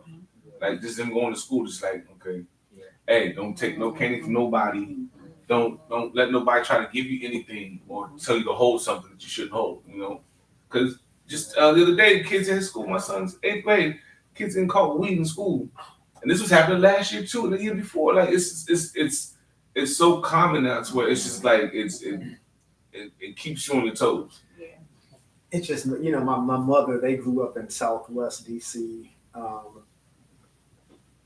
And I was having a conversation with my mom recently, and she was saying back when they were young, they could get in the car with strangers. If they were leaving somewhere late at night, car would take them home, and it'd be okay. Now we know. Then we told our kids don't get in no car with no strangers. But then you better wait for me to come get you. But the next generation is we have Ubers. Total stranger. Totally, people are getting kidnapped. Abused and so much. So much is going on that we have to. It's like a split-second decision. You know what I'm saying? And raising kids, what to watch, what not to watch. Because one thing that you thought was okay to watch, Bobby Married with Children, then the next minute you look at it, you're like, whoa, wait a minute. Yeah. You know what I'm saying? Roblox. Some of my students play Roblox, and Cherie, matter of fact, Raquel, she was part of this text message. Raquel's daughter Kirsten and Briley, they always play Roblox. Then Cherie sent us this text message that somebody was inviting a kid somewhere. Raquel, do you remember that story? I don't remember the specifics, but basically asked for their address or something, and it was using code words or just where do you live? So, Yes. just, And you hear they're never going to play again. Next thing you know, they're back on. See how such a split second this is like, am I engulfed by fear? Do I let them go back and just monitor them? It's just like so many factors that we have to be in tune with instead of just sitting our kids in front of the TV now or in front of YouTube. But I think it's important that you all recognize your capacity and your limitation. Y'all can't monitor everything all day, all the time. It's just not possible. They're not here 24 hours a day. They're not under your watching care 24 hours a day. So I think one of the most healthiest things to really cultivate in these relationships is that quality time to engage and interact, to talk to your children about what they are consuming and like what is the meaning and the value to them, and then to be able to give them a perspective that you all have from a place of love, protection, and care, right? Other than what they may be getting someplace else. Because I'm overwhelmed thinking about all the things that y'all got to do on a daily basis to try to protect your human being. But the reality is that if they go out in this world, they're exposed. Yeah. They're gonna be exposed. But the difference makes is like what space do they come back to be able to, one, feel comfortable in talking to you when something don't feel right, when something is off, when something, just whatever, like, is there a regular space that is created to do that? Is it safe to do that? Is there a place where they don't feel judged quickly to, to feel like I can't bring that to my parents, or I can't say that, or they're going to because when we start to feel that judgment, even as adults, when we start to feel like we're going to be judged, we start to conceal, we start to hide, we start to shy away from. So it's the same thing with our young people. So I think creating that environment where there is a regular conversation and discussion, and let me say a dialogue. So it's going back and forth, right? And that there is some vulnerability for you all as parents where you are able to relate to them in terms of like, look, mom, dad, whomever, I ain't got it all figured out, but we can have a conversation in the context, going back to the original question of love, to say, yo, what does this mean? Or what do you get from this? When you talk about Married with Children, like, we're programmed, like, so what did you see when you saw them interacting like that? Like, what did that come off to you like? And I think it's important, age appropriate wise, right, in the development stages, to be able to have those open conversations because they're not going to see it. They're not, you know, and I think this goes back to, I think in my practice, I deal with a lot of times, because I deal with gender and sexuality, and I deal with a lot of people who from religious trauma syndrome, right? Growing up in very religious households where there were these like strict guidelines and there was just this attempt to try to shield them from the things of the world. And it was like folks just bust out wide open because they were never exposed in a context of these are some of the realities, or these are some of the differences, or things are some of the things that you will encounter in this world. Let's talk about it here so you know how to respond appropriately. You know how to protect yourself. Like, and not everybody had that space. It was just no, don't, never, you bet not, blah, blah, blah, blah, blah. And it's like, well, why can't I? Right. You know, What's so forbidden about it? Makes you want to try everything. This question isn't on here, but I'm just curious, based off of you all's response, how important and how comfortable are you all as parents in transparency? Because I think it's so important to know that we're not just doing this, or your kid isn't just doing some of the things that they're doing. They are it's not brand new. who we are, you know. So they're made up of us. How important is it for you all to be transparent to your kids, to let them know, like, hey, I used to do this, but it's not, you know. I think it's very important. My parents were very transparent with us about everything that they've been through and everything that's happened to them throughout life, because they wanted to make sure that they weren't keeping anything from us, and this is why I am the way that I am. So when it comes to my kids, I share a lot with them about my life, and then I'll ask my son all the time, am I sharing too much? He's like, no, Mom, because he wants to know. And I think that's important as parents. A lot of times parents be like, no, I don't want to tell my child nothing. But then they don't have nothing to kind of go off, and now they're learning from someone else outside their home.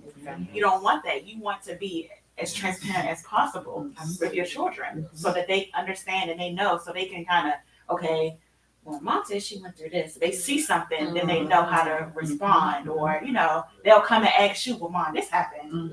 You know, like, I just feel like when you're transparent with them, that helps them open up more. And you become relatable. Yeah. It's like, oh, well, this isn't foreign to me. And I always try to make it, ask me, because if you're going to ask someone of your peers, they know just as little as you do, right? So if you ask me, I'm going to give you an answer, you know? And if I don't know the answer, we're going to find the answer together.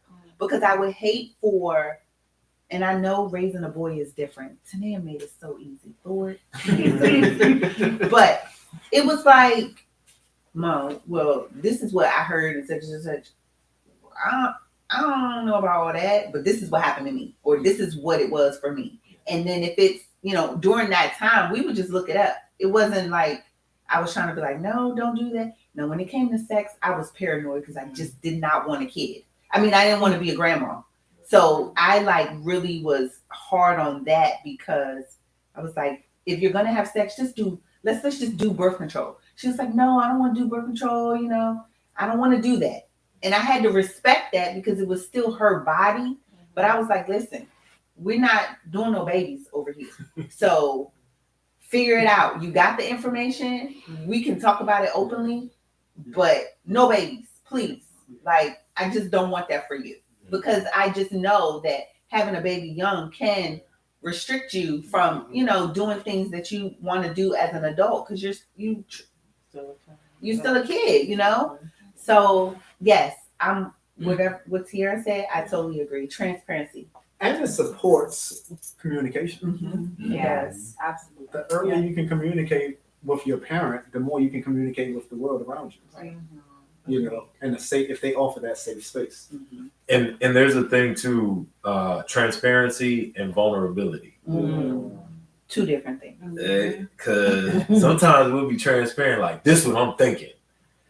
But we are less prone to be vulnerable about maybe how something impacts us, or how we are, you know, like a certain emotion that is attached to it.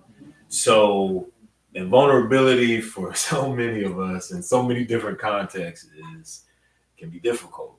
And I think, you know, for parents, that vulnerability might look like, you know what, I don't know. I'm stuck too, or I'm hurt. Like I remember growing up, I was raised by my mother, single parent. It was just her and I. And man, I remember the first time my mom told me that what I said hurt her feelings. Yo, and I got spankings. That was 10 times worse than anything that she could have done physically to me, because that was a vulnerable moment for my mother. That when you talk about the dynamic of the parental power dynamic in there, for her to say that what I did as her child actually hurt her feelings. There was humanity involved in that, because when I'm looking at her, I'm like, that's mom. What are you talking about? She's not, you know, because you ain't thinking about mom. And because one of the things I struggled with as a son to a mother was like, she don't need sex. She ain't got sex with me. She ain't like, ain't no man need to be up in here. She ain't got none of that. Like, I can tell you stories about the way in which I was not a nice person to the dudes that try to step up. But that part. But I remember that level of vulnerability in our relationship and how that impacted my behavior modification or my awareness. It was more so about my awareness about how what I was saying, how I was doing was actually impacting somebody else, because she was vulnerable. And she didn't, because instead of being vulnerable, sometimes we will then revert to anger and we'll lash out with the anger, but we're actually hurt. Like, we're actually disappointed. We're actually let down. So I remember that moment, and it still rings true. I'm 42, and she's been gone. She's not been on this earth for 20 years now. And I'm like, damn, I remember when my mom said that I'm hurt. And she went back in her room, and I was like, God damn it. I was like, what the? You should have just beaten me. You should have. That was a punishment. Don't tell me that. Yeah. So that vulnerable space is just as vulnerable important space as is important. transparency. As important as transparency. That's so good. Yeah. Yeah. Y'all okay with that? Yeah. I'm okay with that. I just kind of lived that out not too long ago. And I wonder, it makes me want to even go home and have another follow-up conversation with my son, because I had to let him know that I was disappointed. He had came in the house after 2:00 in the morning, and this is the first time he had ever. And I've never had to have a conversation about boundaries or even a curfew, because of the type of kid that he is. He doesn't go outside, doesn't have many friends. He's always with his cousins. He was like, Mom, I was out door dashing with Ashley, you know, his aunt. And I'm like, but you didn't communicate anything to me. Like, for one, I need you to understand what I was going through at home. I couldn't go to sleep. I couldn't think. I couldn't function. And I was trying not to be so overbearing, but it was just like, dude, so when are you planning on coming home? But when I had the conversation with him, it was like, I was quiet for a day, and I didn't speak to my child for a day, and it tore me up inside. But it was all because I did not know how to express my disappointment or how I was even really feeling. I was so hurt. And when we had the conversation, he was like, I knew that the energy was off. You know, he was just like, I just didn't know how to come at you because I was so confused as to, he was like, Mom, you knew who I was with. Like, what was the big deal? What was his thing? What was the big deal? Wait a minute. So in that moment, I had to express to him that I was disappointed. I felt disrespected. And these are now the boundaries, you know.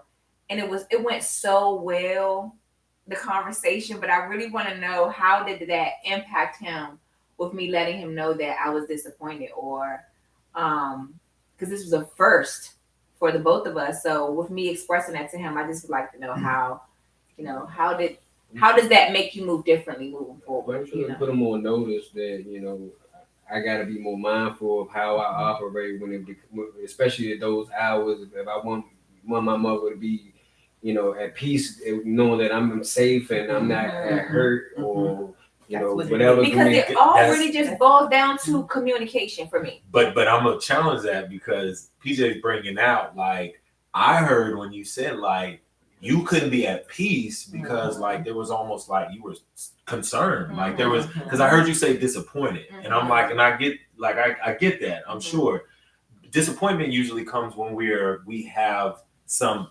assumption of an expectation. Right?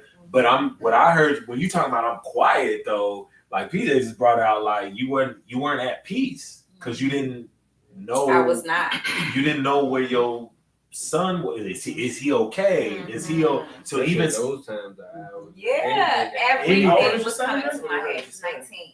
All the stuff y'all been talking about. First time he's ever just stayed out after 12. That's my boundary. So now moving forward, my request to him is to communicate. You know, I'm not consistent. Mom, 2 years from now I'll be 21 years old. You want to know everywhere I am, what I'm doing? No, it's not even that deep. I don't care. I trust the son that I've raised up until this point. So anything that you're doing out there, where you are, who you're with, I trust that. I just need you to communicate with. I just need to know you're safe. I just want to hear your voice, a text, share your location, something, so that I have a peace of mind. And sharing locations is something that they do. So now my kids share their locations with me. Yeah, that's a big thing. I didn't realize how big of a thing it was. They want me to share my location, but then they're like, Mom, why you here? Absolutely. It sounded like it was. It's a trust thing, though. It's like, okay, if I want to be, if I want to know like that they're okay, then I have to give them that same right. And I posed that to him. She said she want me to text her because she held me because I do Uber and she hear everything on the news and something like that. As soon as she hears something, grandson, where you at? You okay? At 43, yeah, still doing that. But that make you feel warm I know that and loved and appreciated. You know, no matter how old you are, we still need that. You know what I mean? To know that someone is still concerned about us.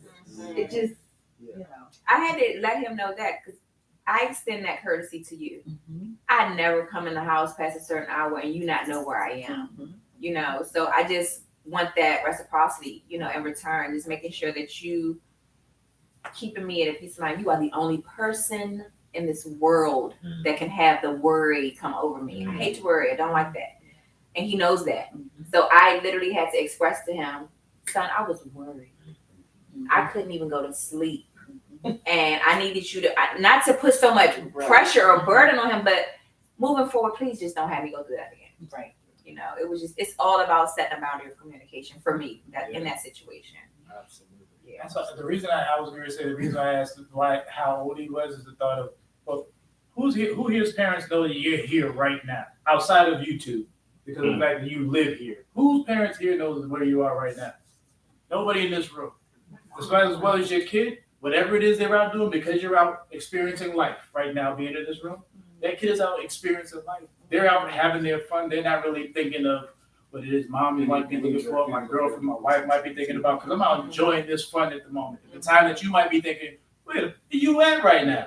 He thought he was in a safe place, and the whole thought of trying to be able to reach, but if he didn't have a phone and you couldn't reach him and he wasn't responding, that right there, that communication thing right there, it's a matter of being able to reach out. I have the issue now with Muffin. Nadia, if you're watching this, Daddy loves you. You can call me at any time. Anytime. I'll reach out. I'll message her. How are you doing? What are you doing? She's like, fine, doing nothing. I'm bored. Whatever the case might be, it's always. She'll go about doing her own thing. It was a situation where she was at her godparents' house and she called Chanel to come pick her up from there. I didn't sanction that. And her godparents didn't know nothing about it. This is Nadia doing her own thing, making her own moves. This is an 11-year-old little girl. Who told you to? Okay. That's how it happened. That's just her experience of life and enjoying that. Me, I was a little upset about it because I hadn't known. I wasn't sure because I need to know where to go pick my daughter up from. But I understand she's out. She was having her fun. It was just that I understand that communication thing. It's got to work the two ways. Like you got to be able to reach out as well. Yeah. If he doesn't, I don't know if he had a phone or not. He answered every time I called.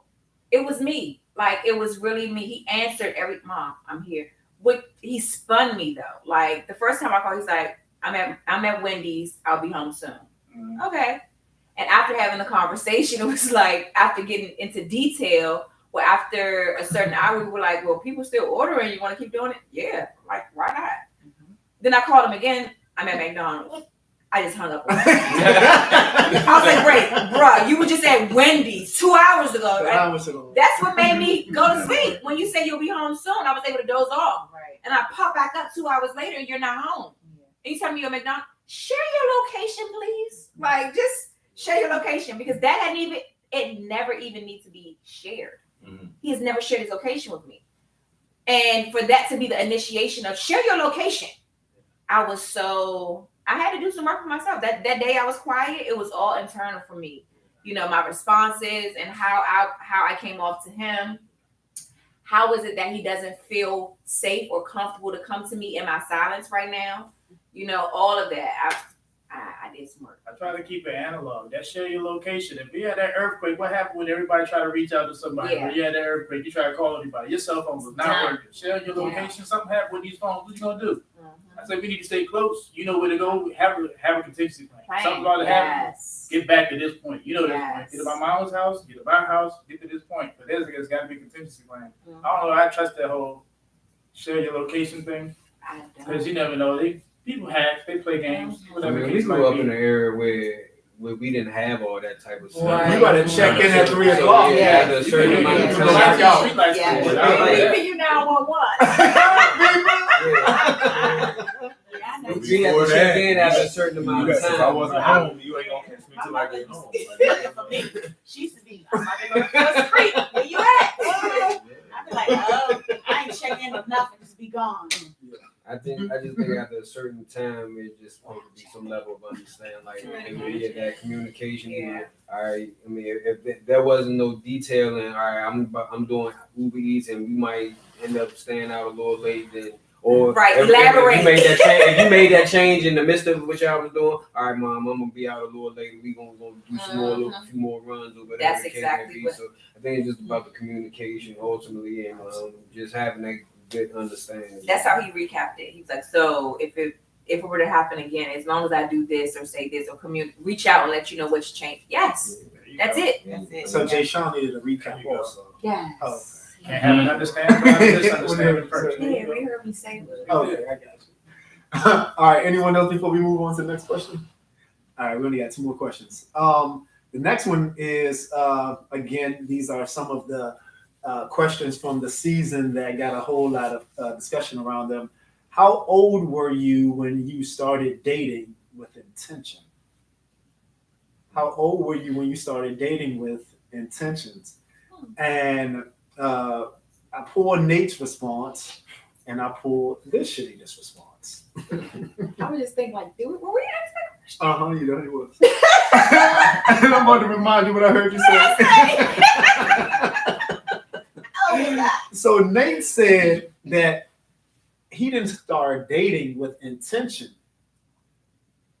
Okay? With intention until he was 27. And he had dated before. And the question was then follow up, what made you date at 27 with intention? And Nate, I don't know if you remember your response. I don't. Okay. So what his response was that he had failed relationships. That's right. Okay, you want to finish? No, go. Okay, cool. Recapping it. Yeah, she right here. Go ahead. I remember they said that he had failed relationships in his early 20s, and he knew that he had wanted better, which is the man that is sitting next to his wife today. Going on 14 years. Going on 14 years. You know, so what I heard you say is sometimes if you're dating and it's not working, stop. Stop, pause. Yeah. Realize some of what you're either messing up or not getting right. Did I hear you say that? Yeah. Right. Is there anything that you want to add to that today? Are you okay with, telling G or Vonnie, those things? Oh, definitely. But because me and G have already had a conversation about that, and he's not. I mean, he's 13, and he's not even looking at like dating, or he says he's, you're like me. Cool. But I also tell him, like, listen, if you decide to get involved with get in a relationship, treat that person with respect. You know what I'm saying? Don't be out there just, okay, I'm with this girl just to get something. be there to like, you know what I'm saying, be the gentleman, be that upstanding person, you know what I'm saying, treat her how you want to be treated, you know what I'm saying? Because growing up, like I'm not gonna say I was terrible, but when it came to relationships in general, like I didn't believe in them so much because it was always like I'll talk to somebody and then I'll see other folks' relationships and I see the person that is the relationship with somebody, but they're with somebody else. So constantly seeing that's just like, so that always like played a part with me growing up because it's like, well, how can I really put my trust in you when everybody else is out here, you know what I'm saying, running around doing this and that. And it wasn't like none of my uncles growing up, none of my uncles was like running around the streets being play this and that, nothing like that. But it's just like, it was just something that I guess my biggest thing was not to get my feelings hurt. Okay. You know what I'm saying? 6th grade, had a girlfriend for like a week, and I was like, I don't know if I said it, but half a week was walking home from school, and this is middle school, and maybe like a mile down the street was her high school, and I could see the high school from the hill to walk down, and it's just like, I instantly thought about, okay, man, high school's right there, okay, we're gonna be together in high school, about to graduate, and she's gonna want to get married, this and that, and I instantly was like, I freaked out in 6th grade, I was just like, and I broke up with her because I was like, no, I don't want to do that, and then didn't have a girlfriend until my want to be like all right. So I didn't have my next actual like so-called girlfriend until like my senior year in high school. But it's not to say that I wasn't out there experiencing and you know what I'm saying, things like that. But and then like I said, as it goes on, it's in boom. Now I do get into a serious relationship and it kicks me in my face. Then I'm just like, ugh. So I pull back from it, and then I'm like, well, let me try it again. I hit it again. I'm like, nah, let me pause for a while. Yeah. You know what I'm saying? And then that's when. That's when. That's when she walked into my speech class. You know? So are you okay with telling G to wait even as long as 27 years old? Because boys are expected to be the player, to have the girls, to, you know what I'm saying, and that's be not that good. guy. But that's not good. But that's not good. Exactly. And that's why I try to tell him, it's like, it might look good, might look fun, but there's a lot that you got to do to maintain that lifestyle. You got to have a great memory. My son can't lie. He can't remember stuff like that. Because it's like, in that lifestyle, you got to know the last lie you told to continue on to that lie. And it's not worth it, you know? And then to actually hurt somebody's feelings is like, that right there, like, it maybe while you're young, it's like, you're not too worried about it. But as you get older, then you start really thinking about it. Because hurting somebody's feelings, that individual can go down a dark path. At 27, hurting someone's feelings looks a lot different than hurting their feelings in the 6th grade. Yeah. Yes. But I think you said something key early on. You said you didn't want to feel the hurt. Right. Oh, no. Mm-hmm. So, and the reason why I point that out is because for me, it's not, sometimes when I look at this, you know, we will often say that like boys are encouraged to be the players and be out there, but it's deeper than that. It's that what they are trying to avoid. Mm-hmm. I'm protecting myself from these feelings that I have been told to reject. I can't reject. I've been told to not embrace that I can be hurt, that I can be that vulnerable. And that's where we go a lot of times, because we'll say, we'll just say like, oh, they want the boys that's getting celebrated, but a lot of what the uncles and the dads and stuff is passing around, and you hear it in some disrespectful ways in terms of like, don't get caught up. They said it on Boomerang, don't get pussy whipped, right? Mm-hmm. Remember that, right? But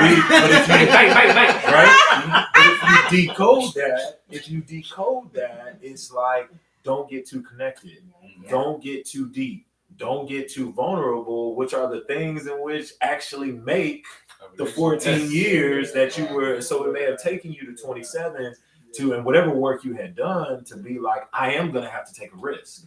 Is that all like trauma? Like, is it more like, especially from a male's perspective, like, is that more trauma? Because like, say for instance, you 10 or 11, you got a crush on a girl, and you see she got a boyfriend. Now you hurt. You like, I'm about to be the player out there. And then part of it, I think some of it is just, you know, because you're young and you just want to explore, you know, you want to explore, you don't want to hurt nobody's feelings, but at the same token, you kind of, you know that you still want to explore what life has to offer, so to speak. And it's kind of conflicting because you might happen to meet somebody that you really care about and love, or whatever the case may be, and you know, life throws you all these twists and turns, and of course you're supposed to be able to see it, but sometimes when you're young, you just living life and you hoping for the best, but I guess you gotta prepare for the worst. So I was gonna say, like, I feel like, I feel like with our son, I feel like he should be able to date and get to know people, because he doesn't, so he can figure out what he wants. Because a lot of times we don't know what we want until we meet that person. It's like, oh, okay, that's it. So I feel like it's how you date. And you're not selling dreams. It's more so you being honest, like, look, I'm not ready to settle down right now, but I just want to get to know people. I don't know what I want. I don't know. Like, it's just being transparent. Yes. Teaching them how to do that. Yes. To not know. Teaching them to not know is okay. Right. Because if a boy say that I don't know what I want, it's like, oh my God, you don't even know what you want. It's just like, most of the time they don't. It's frowned upon. Figuring it out. But it's okay to not And know. it make it seem like it's a maturity level rather than Absolutely. just being honest and saying, hey, I really care about you, but I know that these other temptations are going to become an issue at some point in time. I mean, it might not. But You're just not ready. Like, you're young and you're just still trying to explore the world. Right. Because sometimes women do know a little bit earlier what they want than men do. Because I knew what I wanted. Like, I knew at a young age what type of man I wanted to be with. Because my stepfather was somebody who was a man that, like, I seen was a good husband, a good father, like son. Like, he just was a good brother, uncle. Like, he was just that person. And I was like, man, like, I want someone who is similar to him. Even with his flaws, I was like, I want somebody that's similar to him. So I've always dated with intentions, but my issue was because I had unresolved issues because of my real father. Not really knowing him and not feeling like I really didn't know who I was. That's the things that kind of was hard for me when it came to dating. I've always dated with intentions, but it's just more so like I had work to do on myself first. Then I was able to, and it wasn't until being with him where I actually did the work, because I knew what we had, and I was just like, okay, I gotta figure myself out, you know, because I'm not gonna be able to stay in this or keep this if I don't do the work on myself. And what age were you at that point, being so intentional to heal? I was in my 30s. Okay. I would say we probably had already been married for like 10 years. Like I just, because it was like certain little things, like when you have your aha moment, those things happen. And that's when I really started like expressing to him, like, I have abandonment issues. I have these issues. And I started connecting why and, you know, trying to figure that out. And I was an adult. So I can only imagine dating when you're in your 20s. You don't know, especially depending on how you grew up and what traumas you have. So my mother always instilled in us to kind of like do counseling or try to figure out like where this is coming from. And that's when I was just like, I realized that's where it came from. It came from my real father, him not being there, like, and not understanding why, and not understanding like who he is. And I'm just now figuring out like why I am the way that I am. Because some parts of me, I'm just like my dad. Even though I don't know him, I've been hanging out with his side of the family more and getting to know them, and they talk about him. And I'm like, dang, I'm shy like him. Like, this is why I'm doing this. This is why, this is like, I'm starting to learn myself a little bit more. So, but I've always dated with intentions. I just had to do the work on myself. So. Absolutely. Yeah, I agree. Like what she was saying, like about around the age time frame that you start saying like, I got work to do, or I need to figure this out. Probably is me. I'm the problem. And then it takes me back to, I used to be offended when adults would say, oh, you in your 20s or you in your 30s, oh, you 40, you still young, you got a lot to learn. And now it's just like, this is true. Like, I'm just learning this in my 40s. I'm just finding out that I really like it. Yes. That I can speak up for myself. But I'm just like, oh, they're a little bit wiser. And then, I'm the problem because I didn't want to hear, ooh, you still got some growing up to do. Yeah. And because you over 21 and that's the age you were taught, you're an adult. Yeah. And you should know X, Y, and Z because now you're an adult. Mm-hmm. But in reality, it took some experiences to become who I am and to realize. Absolutely.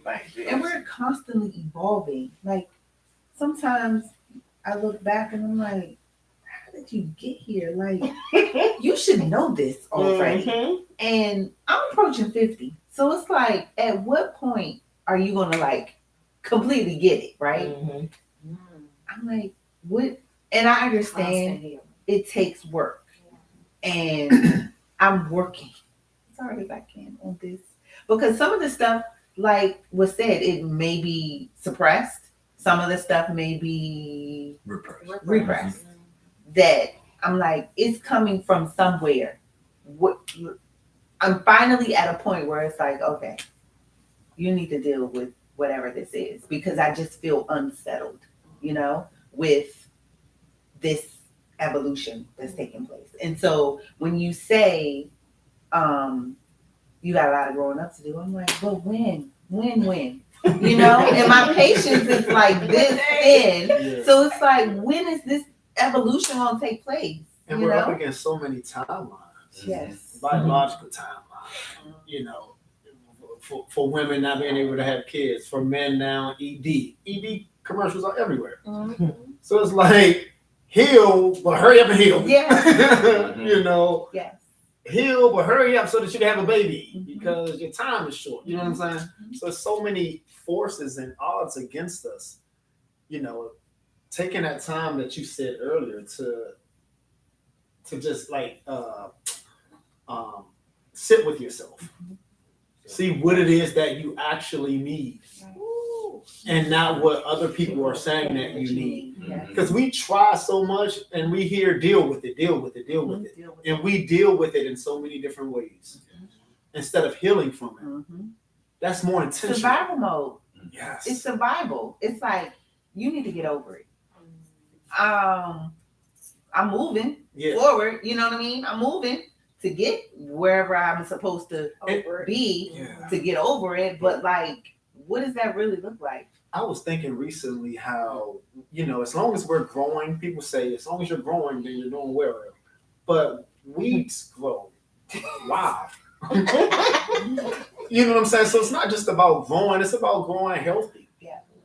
I think in relation, I'm sorry. No, go ahead, bro. I think when it comes to like relationship, just like how Tiara and Nate, how they did when they found each other, it gave them reason to want to grow up and work on those things. I think relationships are about finding that person that at least has that mode of what you're looking for and sticking with it. You got to stand on it. Marriage is you stamping it. Yeah. So when you most people before they get married, they don't want to change. They don't want to change the things that they was doing wrong. They want to keep doing all the dysfunctional things. They want to live like back to his analogy. But yeah, Al and Peg, like they want to be toxic. They don't want to. They want things to always. They want things to always be their way or no way. And it takes a lot of compromise. It takes a lot of all right. I understand how Nate. She understands how Nate operates, how his operation is, and she does what she got to do to make him comfortable, and vice versa. Nate does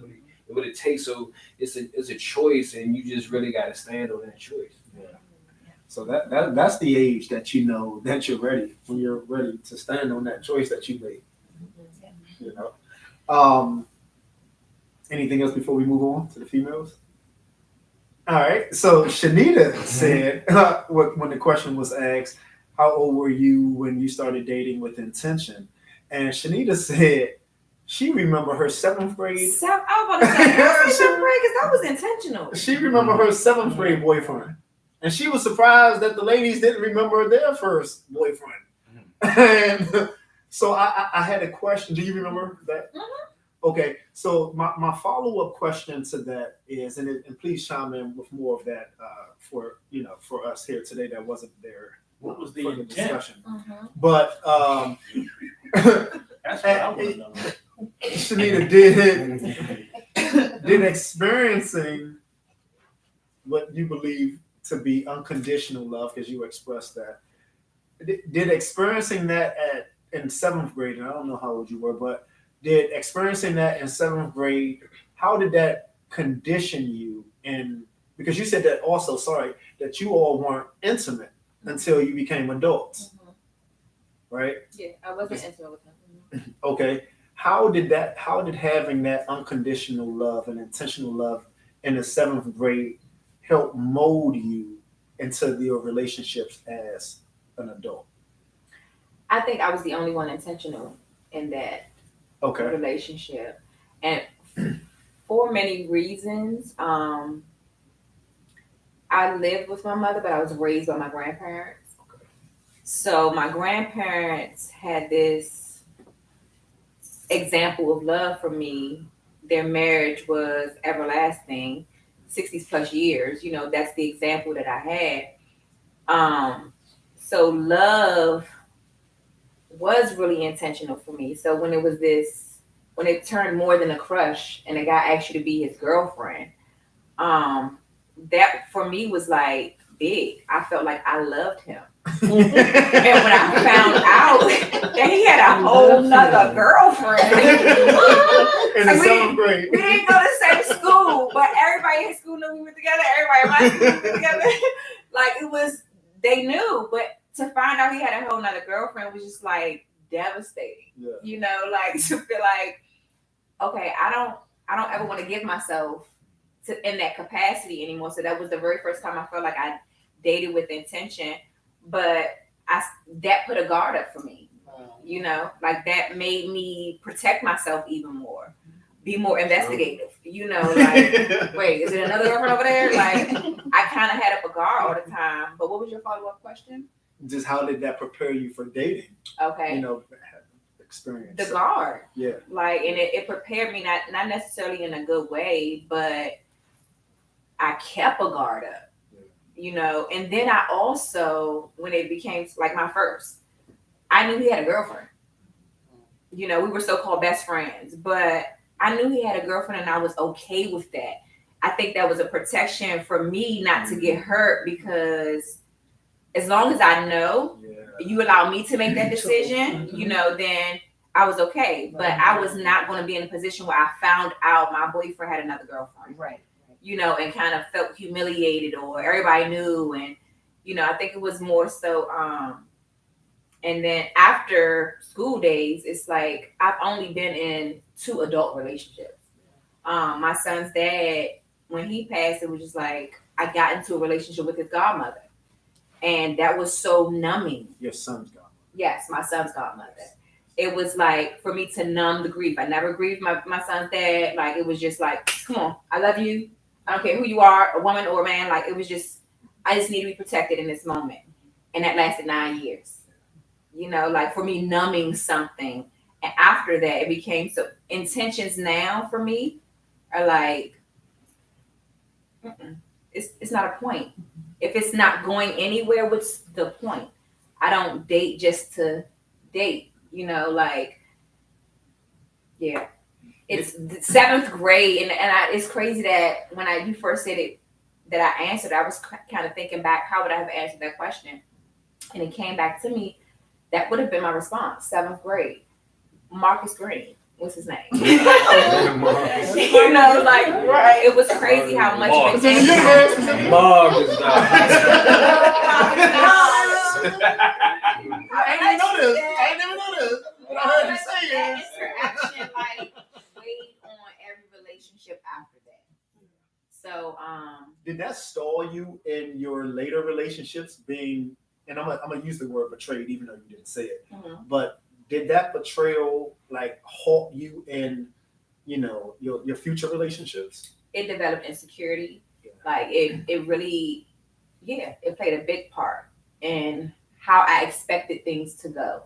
how I didn't want things to go, how I prevented things from going, how I did more than I probably should have done, you know, with when it comes to protecting myself. Yeah, control and trying to make things go the way that they should be. Yeah.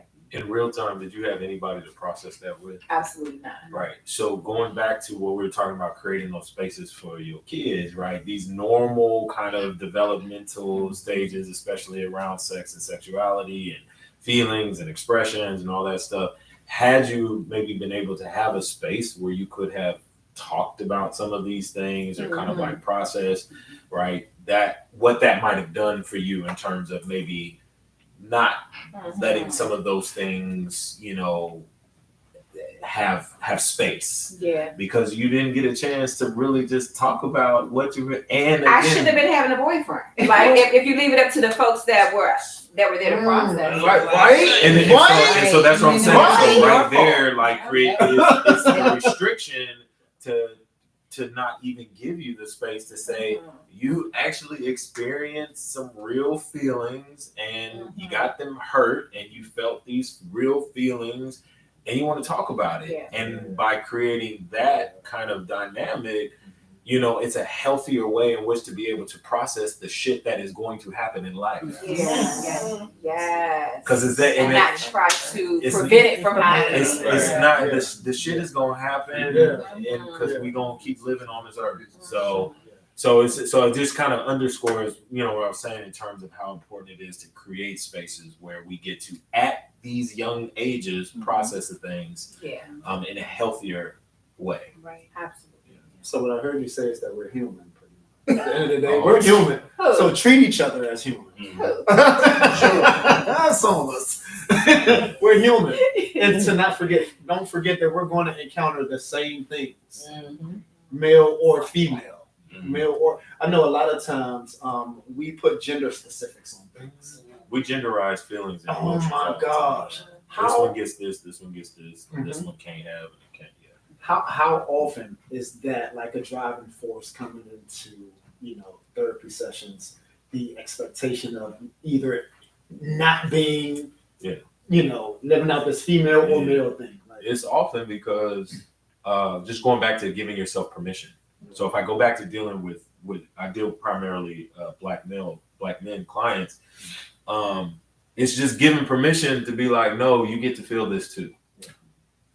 You get to feel this too. So when, and that's what I was saying. So like when emotions or certain feelings get assigned to genders, then you feel like this is off limits, and you're not, and I won't say can't, but you're not supposed to access it, because actually we can. We have the capacity to. We just hasn't been cultivated in us.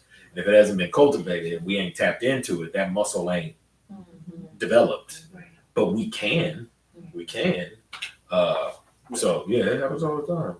So where should you then? Oh, my fault. I was gonna say, should you? If you're not, so the emotions, certain things, excitement, stuff like that. I wasn't told not to express these things. I never learned how to. I figured it's something that somebody you would do. If like we're all actors in this world. It's all it is. You've seen something, you emulated it. Whatever the case might have been, even since a baby. Babies heard you talking, they I'm saying the same thing you're saying. It didn't sound nothing like what you thought they were saying, but they're saying the exact same thing you're saying. They're trying to do exactly everything it was you were doing. We're emulating, we're all actors. If I didn't actually see like excitement expressed or this emotion expressed, how do I know how to do so without acting it and it being received appropriately by the other person? Because if you express excitement, happy, joy, whatever the case, this particular way, but I come to you and show it to you a different way, you say smile, and I smile and I look like I'm about to kill you. That doesn't look like excitement to you. It looks like fear to you. But that's my way of expressing it. But then when I do that, it's like you give me a response back like it's fear. It's like, okay, maybe that's not expressive. Maybe I shouldn't do that. You're telling you say you teach black men that it's okay to be this way, be that way, but express your feelings. But what if they're not expressing it properly? Don't know how to express it properly? Is it something they still should do, or this is? Yeah, I mean, yeah, like the thing about it is that we are unique individuals. So the way in which we express or the way in which we emote is not going to be the same. So like the emotions, for me, it's about being able to actually identify, to validate, and then to be able to express that. And the way in which you may express that may look different for you. And that is determined by a lot of different things, like what you said, maybe what you saw, what you see. So for me, it's more about, first of all, just acknowledging that you do have access to that emotion. So if you're like, you're like, your smile might not be as like big and bright as somebody else, but like, or when you're happy or you're excited, you're not as, gregarious as somebody else. And because that just maybe ain't you. But like, this is my happy. But this is my happy face, I'm not frowning. And that's okay. And part of the work also that I would do is to also say, like, it is okay to express this emotion in the way in which the thing that I am most concerned about is when you say, no, I can't feel that. Like, I'm not supposed to feel that. I'm not supposed. It's more about that versus me telling you how to do it, right? Okay. Where we get into the how, though, I will say this. Here's the thing. When we get into the how is when we talk about the negative emotions. Mm-hmm. Because when we talk about the negative, and sometimes even some of the high emotions, right? But I'll stick with the negative, because it is okay to feel anger, but there is a healthy and constructive way to be able to express your anger that is not harmful to yourself or to somebody else. Right. So in that regard, somebody say, well, shit, he gave me the permission to feel angry. So, and this is how I do anger. Mm-hmm. And this is like, actually, let's work on other ways. So in that regard, I may, we're going to work about like, let's find some alternatives to how you are able to constructively and in a more healthy manner be able to express your anger. But yeah, I'm not going to impose, this is how you do it. Mm-hmm. Yeah. Chanel, you had a question. Yeah, about your conversation. Oh, my question. So how do we get to the point where the statement you were making about how when people come to see you that and this is what I thought I heard, as a male, I should not feel this way, or as a female, I should not feel this way. How do we get to the point where that line came in between, even though we're all humans, a male to say, I should not feel sad, or I should not feel disappointed, or whatever that thing is. But when a female comes in, it's like an expected type of emotion when we're hurt, because we get hurt and those are the things that we feel. Men get hurt too. I just feel like, I guess my question is, how do we get to the line? Because in terms of just like when you say how do we get to the line, in terms of like how it became this way, that there was this separation of yes, that? I mean, is it parenting or is it just society? Yeah, I mean, so one is so I'm gonna go here, right? It's the misogyny, like, and it is the demonization of femininity, and the demonization, because we can talk about this all day long, but we as men, like when you talk about like looking at women as the weaker gender, right? When we're talking about in this like a misogynistic patriarchal society, then what it does is things that get associated with women in that regard and those emotions then get associated with weakness. And so men then having to be this like dominant like force, then we can't access things that would make us associated with weakness or femininity. Right. And it keeps that line there all the time. And people are like, well, how do you make that connection? Just think about that. If we are in a society that looks at like men at the top of the food chain as the dominant ones and the individuals, and then women in a certain light that in some instances is going to be subservient, then it is always going to be whatever is associated with the thing that you think is lesser than, you are going to try to reject. Right. And we can say all day long that like, no, we don't think that way. But I'm like, it plays out in like everyday life. So the thing that I would say, while I don't necessarily can't speak to the origin, I can say what perpetuates that is how we, look at femininity and how we look at, the that aspect of gender. That's good. Anyone else before we move on to the last question? Thank you, everyone. Your feedback has been great. Okay, last question here, and it's around misconception. What are some of the misconceptions that you feel as the males? This is the male response. Or the question is, what are some of the misconceptions that you have around being an African American male or African American female? And actually, you know what? I'm gonna jump in what the lady said first. And Lisa said that being tied to roles. There's a misconception around roles. And you were saying that one day you were outside mowing your lawn, and your elderly neighbor came and said, "Hey, where's your husband?" And he was like, "This gives me peace right now. I don't want to have any space right now." So are we okay with that misconception that women have to be in the house baking and cooking, or can she be outside mowing her lawn and that be okay even if she got a man? Put in the garage. Let it go in the garage. Yeah, because we there's no roles. Whatever one of us is good at, that's what we do. Yeah. So if he need help putting a serpentine belt on a serpentine belt And if she knows, then I'm gonna help him do it. And then if I'm doing something and I need to take my braids out, he gonna help me do it. It just, to me, I just feel like that's just something that we just don't subscribe to. Ex-gender. Yeah. So it's just no, it doesn't matter. He cook, I cook. He might be a better baker than me. We just get in where we fit in. Whichever one of us know how to do something, then that's who does it. Now, would you go out and mow your lawn? Yeah, I have.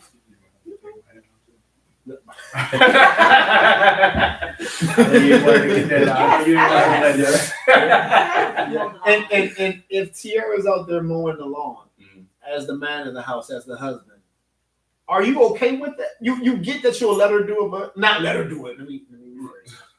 You're okay with her doing it, but do you want her to be out there doing it? I mean, if that makes her happy. Okay. You know what I'm saying? Anything that brings her peace and brings me peace and the house peace. Yeah. I mean, by all means, go for it. You know. I like that answer. Yeah, because like I said, and it's been like that ever since we've been in the house. It's never been yo, this is your role. We would joke about it, as a husband, this is your role. We used to joke about it, but we realized as we're joking about it, neither one of us stuck to the joke that we said. You know what I'm saying? Because it's always I always say, man, you better get your job by getting in that kitchen, right? It's just jokes, you know what I'm saying? But it's because it's my wife. So then, trying to find out, I'm in the kitchen, you know what I'm saying, washing dishes, putting stuff up like that, and then she's just watching TV. There's never been a moment where I'm washing dishes, yo, it's time to swap. It's just what it is. Yeah, there's no you do this, I do this because I'm a man, because you're a woman. No. So how do we as a generation, because we know that there is an expectation on roles, how do we kill that expectation? I just feel like you teach your children. You do it by teaching your children that whatever they're good at or whatever they want to do, they should be able to do it.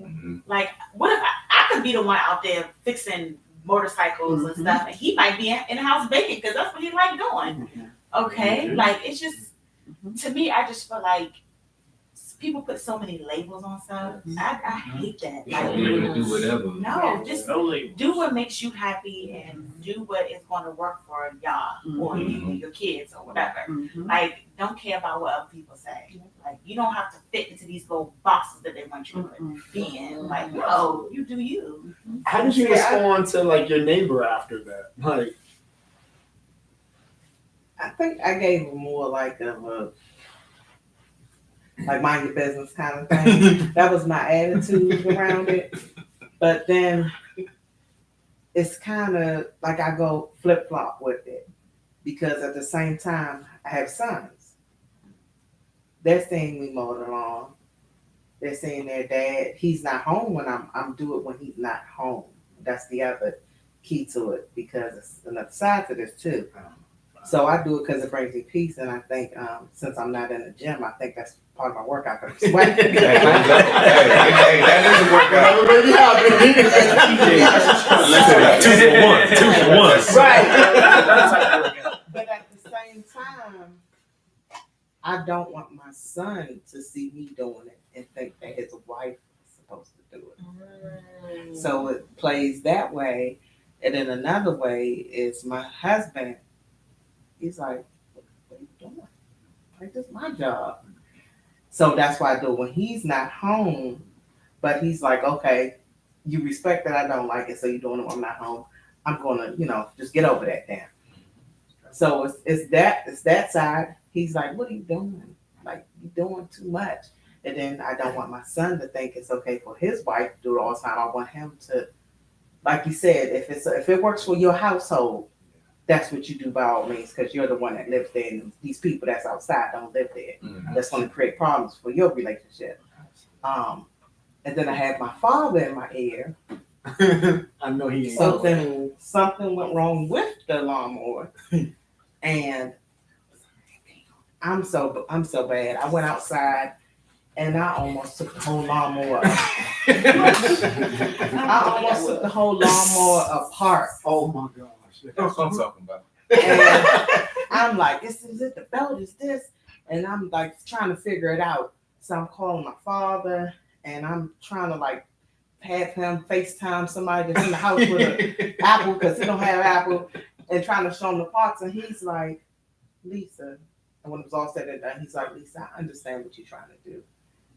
And he's like, I applaud you for it. Let that man be a man though.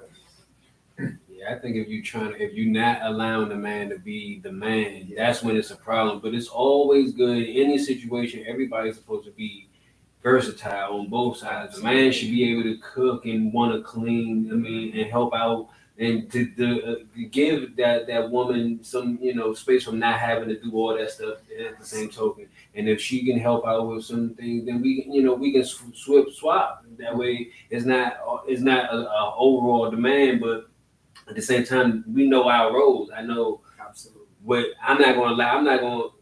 As a man, I'm not going to really want you to do all those heavy lifting and things of that nature. But if that's your thing, I'm not going to knock it. But I'm not going to be like, oh, baby, you better go out there and mow that lawn. At the same time, I'll be like, if she say, all right, well, I'm not there with her, like she said, I'm not there, and she see it, well, it shouldn't even get to that point. To where if I left it it's not going to do that. But give or take, if that's the case, if that's what she likes to do, she say, babe, well, I like to go out there and get my little workout or something on, I'll let you do that maybe once or twice, we can work something out, but it's still a dynamic as far as I don't want you to have to doing that heavy lifting in order the things that I supposed to do as a man in the household. But I was about to ask, so you subscribe to gender roles? I mean, no, because like I say, me personally, I'll do anything. I feel like I can do it just as well. I mean, I'll clean just as well. I ain't as great a cook because I'm not a foodie. I live to eat. I mean, I don't live to eat. I eat to live. So I'm not a foodie. So I'm not gonna be sitting there trying to. Oh, I'm flipping. I'm not doing all of that. But I can make do. But if somebody cooks better than me, then I'll allow that to be. Or if I do something better than them, then I'm like, I don't mind cleaning and stuff like that because that's what I do. I mean, I can do it very well. Whenever I do something, I'm gonna do my best at it. Right. So it don't matter if she don't feel like doing it. All right, babe, I got it. I think the one thing that I always try to interject here is like these definitions of a man, these definitions of a woman. Because my thing is, if my definition of being a man is attached to a certain thing that I do or can do, what happens when I can't do that thing anymore? right? So what happens when there's an unexpected tragedy in my life and I am no longer able to get out there and push a lawnmower? Now I know some people go, well then I'm gonna pay somebody to do it. We can go through all of them scenarios, but what I'm saying is then what starts to then erode at like me as being a man is if I cannot do these things that like are the man's role, or like I am demonstrating that I am taking care of my wife by doing this, versus like I'm continuing to demonstrate that I'm respecting, I'm honoring, I'm caring for, I'm being compassionate with my wife, I am like protecting her in different ways, meaning protecting her with healthy emotional space and love and intimacy and all the other kind of stuff. Like that's where I start to challenge this, like, well, you know, but that's what I'm supposed to do. I'm the man. And I'm like, it can be whatever you all decide. Like, let me put that out there. What you all decide in your household wholeheartedly respects that. I just always just want to just be careful about hinging your manhood or your womanhood, right? Because women are faced with this too. The women that can't bear children, right? In some instances is that like if you're not able to bear children, so does that make you less of a woman, right, than a woman who can bear children? Or if you can bear children but you choose that you don't want children, right? These are dynamics that are like, this is a choice, but it doesn't make you less of a woman or less of a man. But does that same thing hold true as it relates to who's the breadwinner in the house? Like if the woman is the breadwinner and the man, does that like that's the same? Yeah, so that's not the same dynamic, right? If a man if he's not the breadwinner, like he's not going. That's a situation where he's not going to feel like he's the man in most cases, unless his woman makes him feel secure in that. I mean, he can already feel secure if he's a masculine man and he knows his role and he knows, all right, well, my wife might just make a little bit more money than me, but we understand the power dynamic. I mean, as far I ain't gonna say the power dynamic. But no, but say that because that's actually what plays into it. Right. See, we got to say it what it is, and that's what plays into it. Yeah, the spiritual dynamic, as far as like if it's supposed to be the man and the woman, then yeah, I mean, we understand those. That ain't not spiritual. That's like religion. But so the only thing, the thing that I challenge, and here's the thing, I do not, let me just be real clear, I don't act to be the authority or fully, because these things evolve. Like we all grew up in the same generation, so I was exposed to the same types of things.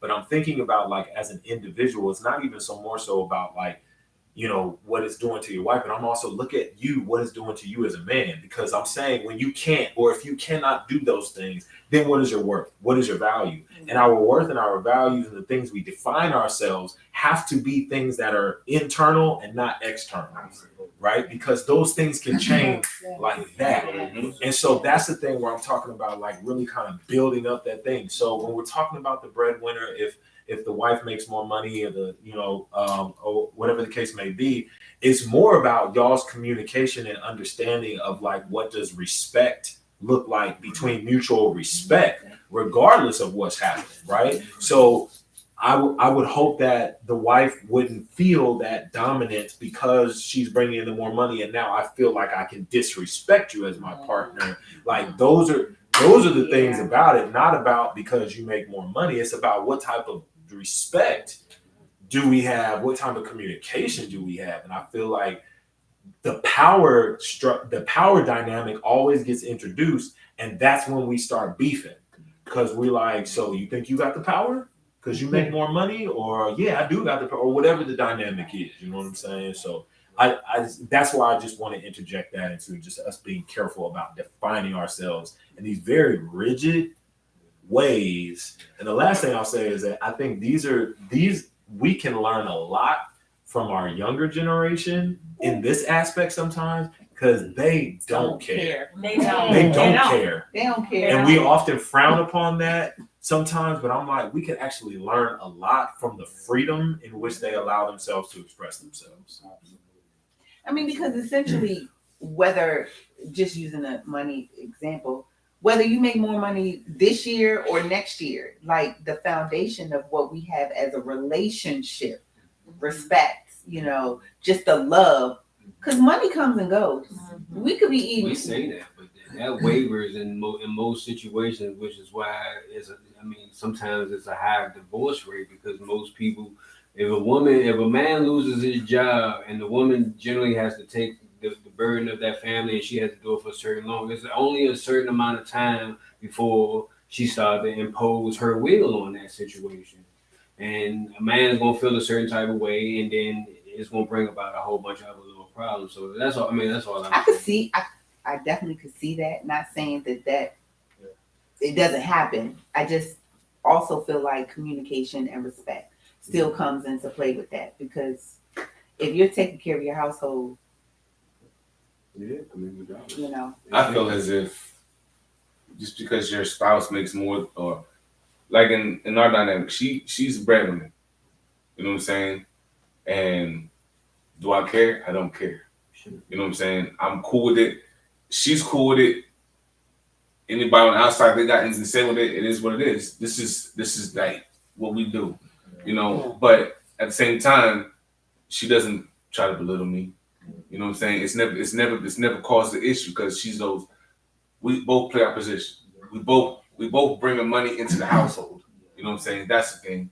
It's just so happened that she's fortunate enough to go a different path where she's making money.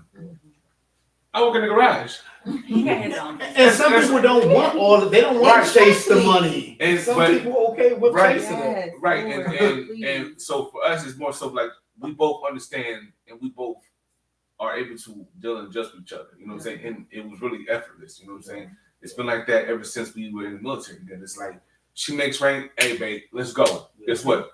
You get more money, I get to buy more things. And I make rank, and she's like, good job. You get more money, I get to buy more things. So it's just like that's what it is. It's never being stabbed. Right. It's right. But it's true. But you just talked about that. Yeah. Like he says that he just wants me to be happy, and pretty much he gives me whatever I want.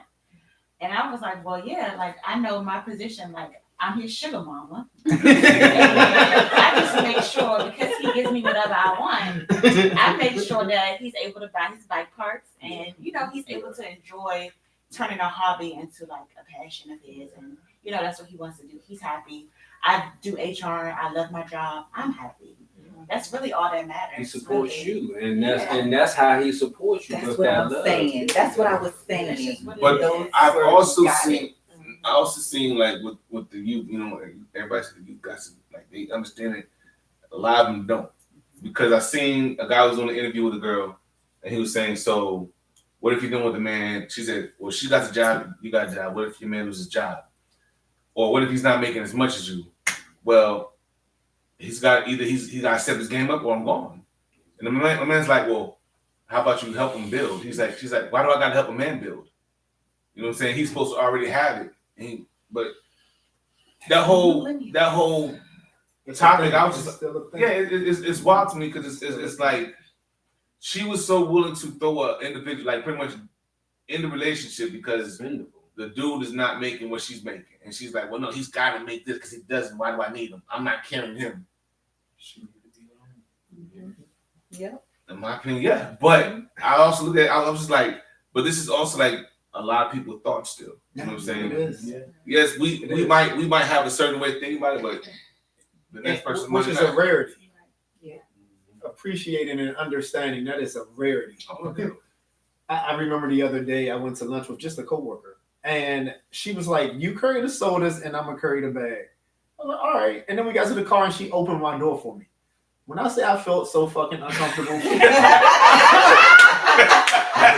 I was like, why are you on this side of the door, on the car? And why are you opening the door for me? Like, I just felt uncomfortable. She's like, because duh, silly, you were going to drop the sodas. But in my head, I've never had a woman open the door for me. Not a car door. And she held it open until I sat my ass down. She's like that bitch. And I'm first to say, divorce the title. But in that moment, I was like, yeah, I don't like this. I don't like this. I'm not I am not okay with this. Okay. Open up a door, going to a restaurant or something. Okay. But what you're not about to do is watch me sit in this car. And then close the door. And then I just felt, and then I felt responsible for leaning over and do my part. You're just going to be opening the door for me. It was only because your hands were full. And that's what she said. That's it. Like, duh. She wouldn't have done that on a regular day. I just feel so. You just thought so much into that. I just feel That was you just really I've never seen you open my door for me. and I won't. See? That's your hands are full. That only makes sense, sir. Okay. I don't know. I mean, why not? If it's your car. If you don't want him slamming your door, you being disrespectful and stuff like that. If you get in the car, I'm gonna shut the door for you because I already know some people they get in your face and disrespect your stuff. I'm sorry. Are the general expectations like? Are they like? I think so. On that aspect, yes, because for like me, like I always open the door for her. You know what I'm saying? And if I'm not able to make it to that side of the car, G, you got your mom's door? He's like, yeah. He's like, yes, sir. And he'll go open the door for her and close it. You know what I'm saying? Like, because to me, I feel like it's a way for me to show my love and appreciation for her. You know what I'm saying? It's just like I want her to be at ease as much as possible. So if it's me running on around the car just to open it, I'll do it. It's not a big thing. Yeah. Plus, I get a lot of head nods from like a lot of the old heads because they see me do it. It's and not they're an like, expectation. oh yeah, no, it's never expected. But you're able to receive it the way in which he's giving it. Mhm. Yeah. And that's the key. That's all Like the key right. to the conversation is that he had an intention around like, I want to show my wife this level of like care, concern, convention, chivalry, all of that. Yes. And you are able to receive it in that way. And I'm like, that's where the communication comes in. And like, what works for y'all, right? Because it's not, because we have these conversations where I think it's these extremes. It's like, no, bust the doors wide open. Don't be doing nothing for, everybody can do for themselves. And I'm like, nah, because that's not what everybody wants. Yeah. But it's about the conversations that work for you all, and not having to feel like you have to subscribe to this because so-and-so is doing their so-and-so, or you're less of a this if you and your partner have decided that doesn't work for us. That's not how we want to roll. And it's okay. You know what I'm saying? There's a lot of stuff that we still do that I think is just a basic level of respect. And if a person does not feel disrespected by it or put off by it or welcomes it or can receive it in the intention that you are putting it out there, by all means, be you. Yeah. So what I heard you say is get with a partner or a person who allows you to be you. Basically. Yes. Yes. Like I told him this like a couple of months ago, and I was like, we was driving and we were talking about something, and I told him, I said, babe, you know what? I love you because you just allow me to just be myself.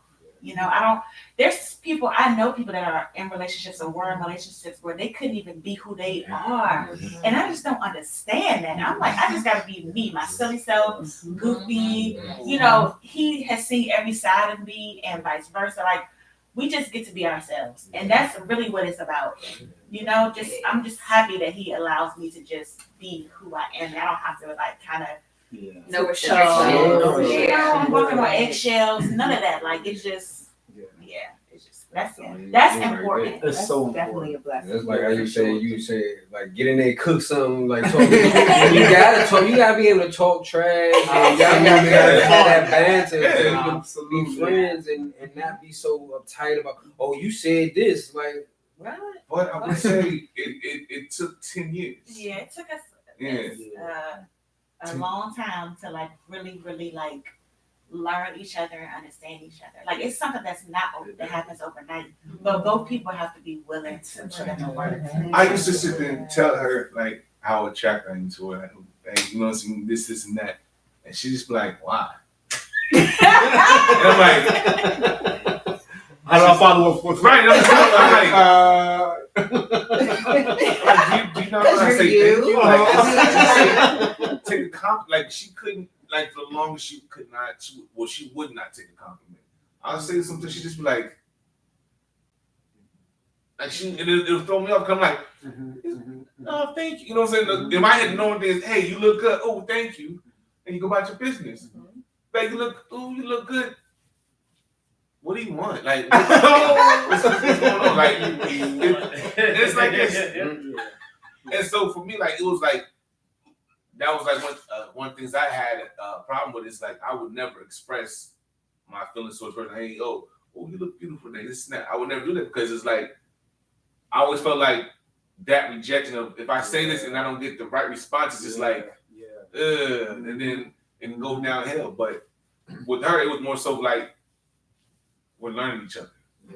It was one we're married. So it's just like, I can't just, you're not saying what I want you to say? Oh, I'm out of here. You can't do that. You know what I'm saying? So it was more so like, okay. So I guess I think I heard this a while ago, like, treat a person how you want to treat them. Treat them how you want to be treated.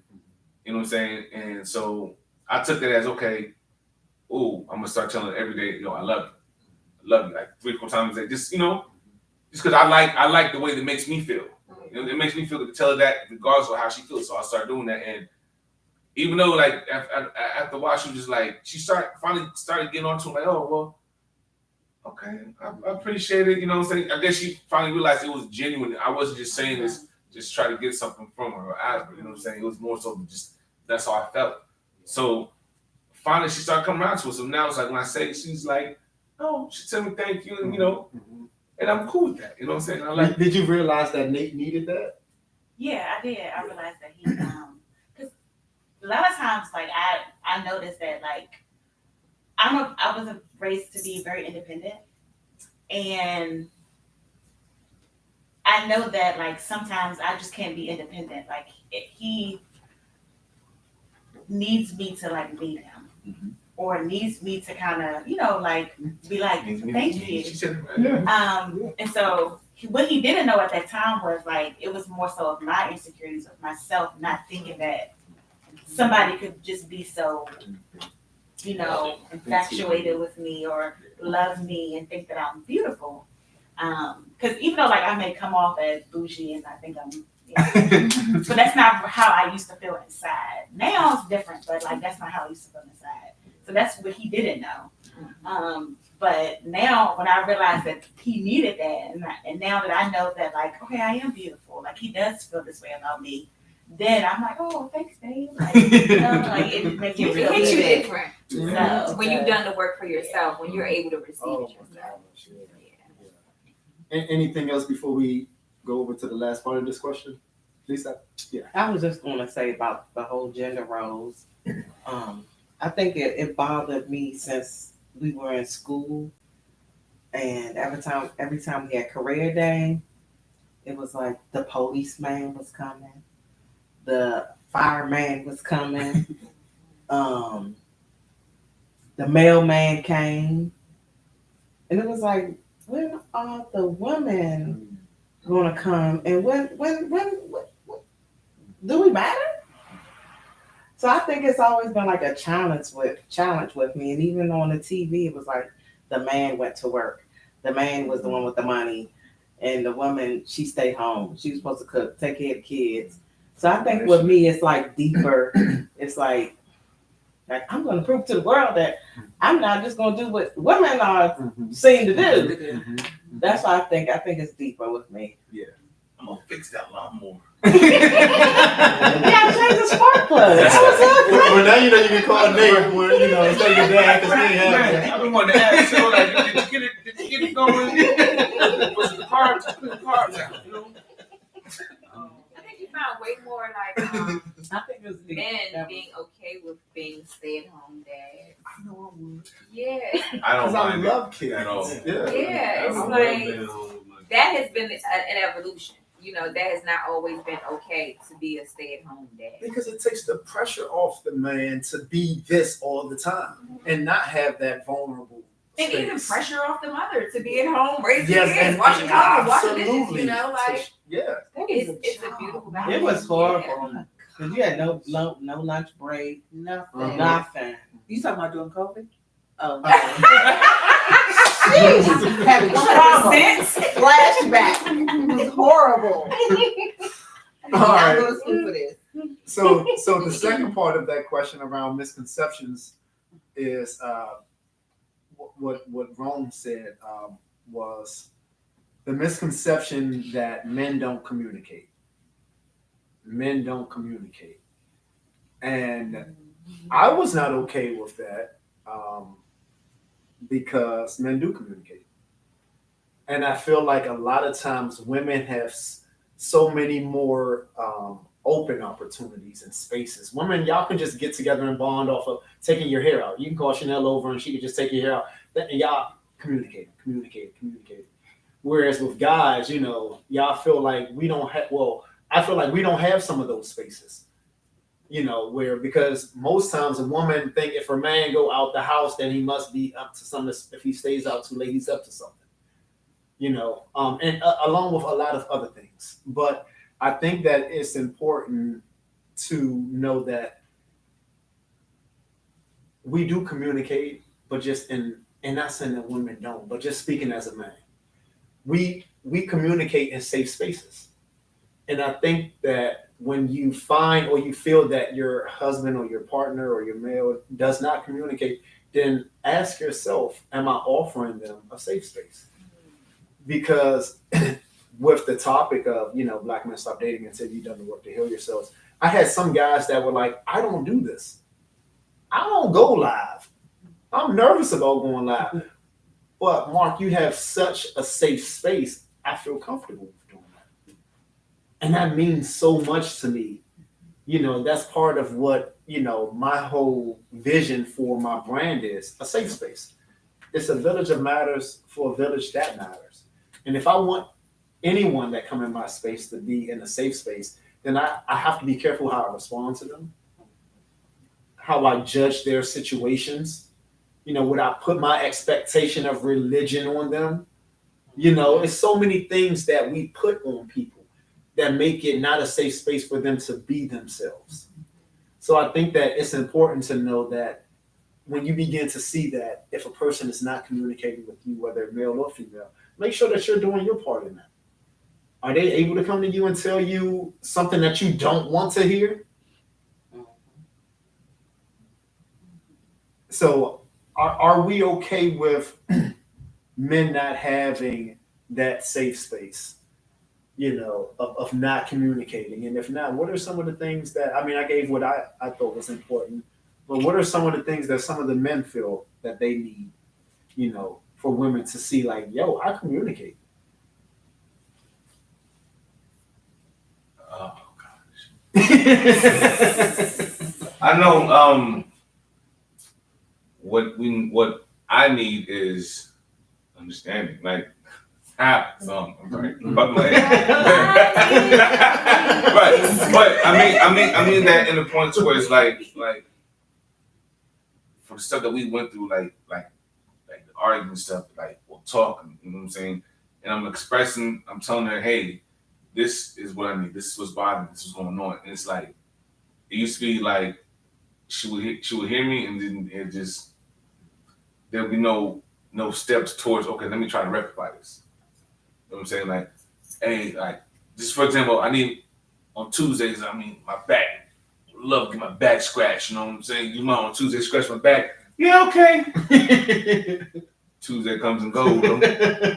Like, and she walks by and it's like, so it's Why you right. I mean, I make light of the situation now because I mean for what we had to go through to be where we're at now. I mean, I'll do it all over again. It sucks, but I do it over again. But yeah, it's just like when I do communicate, it's like I'm to actually understand and really believe what I'm telling you. Like, because there's times where I was saying, I'll say, well, if you doubt anything I'm saying, I mean, why are you doubting anything I'm saying? Because if I'm telling you that I love you, or I'm telling you that this is what I'm doing, that's what I'm doing. I don't know any other way to explain to you, and I'm trying to talk to you, and you just like not.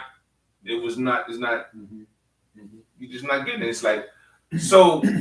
Amen. It's just yeah. So it's just to communicate, like understand what I'm saying and understand when I'm saying something. It's not just to be saying it. You know what I'm saying? I'm not this cat off the street that's just trying to get something out of you or get something from you. No, I'm telling you, hey, I need this, or I need you to understand or believe what I'm telling you is the truth.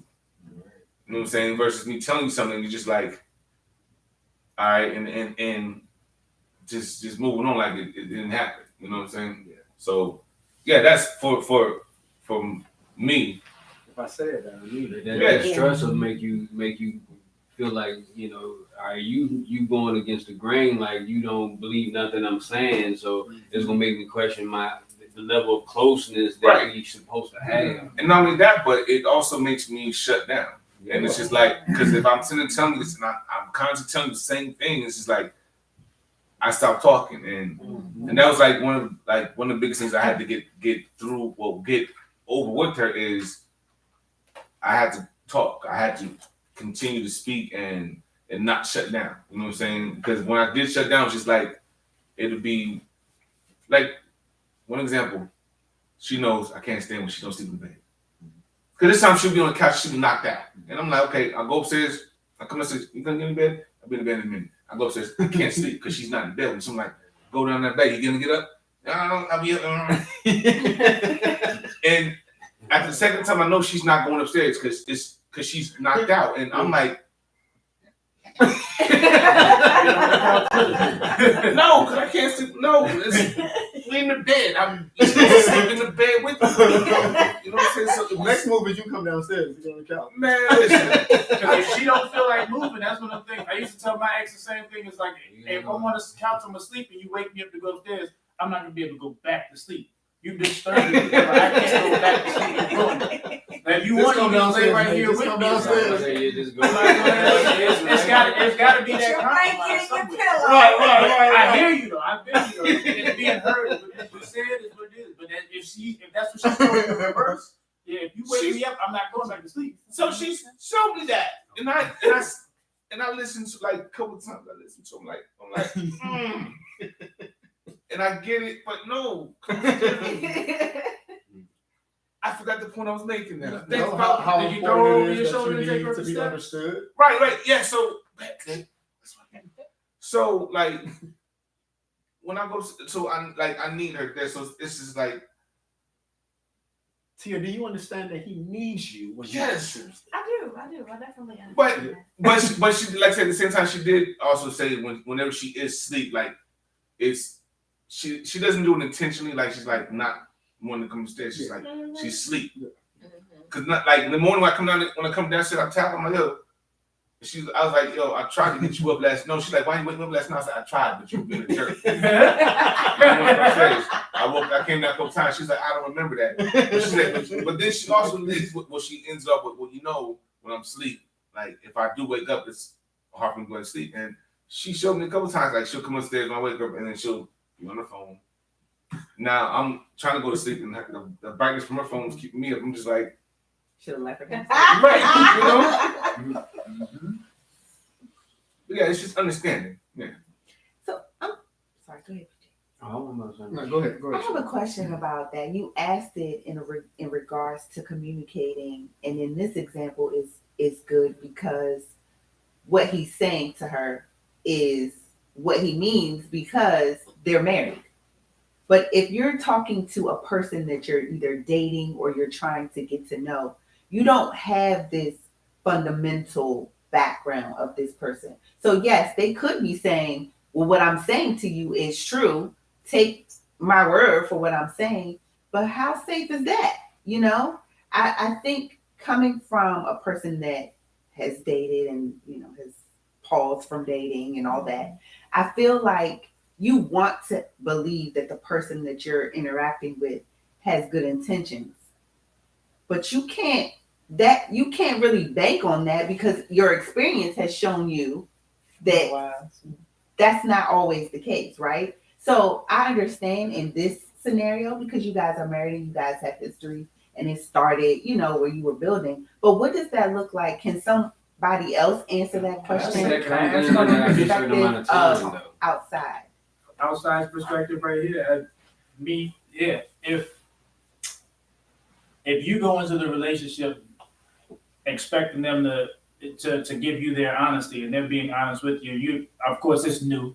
You're trying to learn that what the situation, whatever the case is, you would want them to trust you or whatever it was you told them as well, right?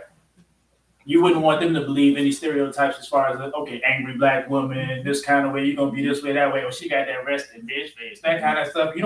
You would hate for him to hold that over your head or whatever. They figuring you got this kind of baggage, you got a kid or whatever the case is, or this is a divorcee, whatever. You don't want any of that. You want them to give you an honest, fair chance, right? That's the thing, same thing that we be saying. That it was a song that I heard Music Soul Child sing that I tell everybody about that song. I'm not Stephen, Anthony, even Nevoy or Ivans, damn girl, I've been trying to. I'm not don't treat me like those previous cats. Right. Basically, the case is, give me that chance, give me that. If I'm telling you this is who I am, believe it.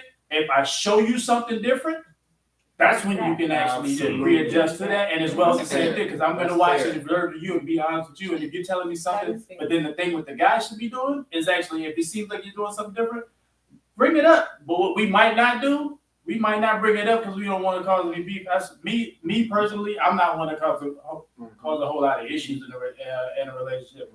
If I see something and it's bothering me, something that's minor, I can let it slide. I'm not going to point out every issue or whatever. I don't like that haircut. I don't like this. I'm not going to do that. It's not necessary to me. No fact. Nor do I want that beef. I want peace. So that's one of the things in the slide. But then later on, if it keeps on, these things happen, they build up. Like you may want to say something, but it's a time and a place when you're supposed to say things. But I think it's that you should give that trust to that person as well, as because you would want that trust in return. Treat others like you want to be treated. Type thing. Absolutely. Anyone else on the topic? What you want to say? What it is that you need? I guess I throw some in there. I guess if I say what you say, what I need as far as so the misconception around men not communicating, and what are some of the things that you believe you need to have that space that you feel comfortable with communicating? Yeah, I guess along the lines of just that understanding of who I mean, once you spend enough time with me and you've gotten the chance to know me and understand the type of person I am and what I like, this, that, and the other. And if it comes down to a matter of you questioning, you don't feel 100% about what I'm telling you, and I haven't given you no reason, like he said, like if I haven't given you no reason, then ultimately it's going to cause a rift. Because if I constantly feel like you always questioning, going against the grain, then I'm going to I'm gonna feel like you sabotaging my plan or whatever the case may be, and I'm gonna go a whole nother direction in most cases. But I mean, I would like to communicate and be able to say, so I can be honest, because if I can communicate, I can be honest with you, and that way it don't feel like I got to tell you just anything. I got to tell you a little piece, because if I tell you too much, you're going to throw it all up. You're going to go all the way left with it. So just trusting and understanding the person that you with, and just taking that time to get to that point. I mean, sometimes women have a lot of they want to think everything is a red flag. Like, I don't, and of course some things, you have to take it seriously, but everybody's not perfect, and you gotta, if you feel that person is worth that challenge or that experience, then you just gotta, try to feel your way through it for the most part. That's all I can say about it. Absolutely. Respect. So we've heard from the guys. Before we wrap up today, I do have 4 questions, and I've asked each of you to answer one in particular.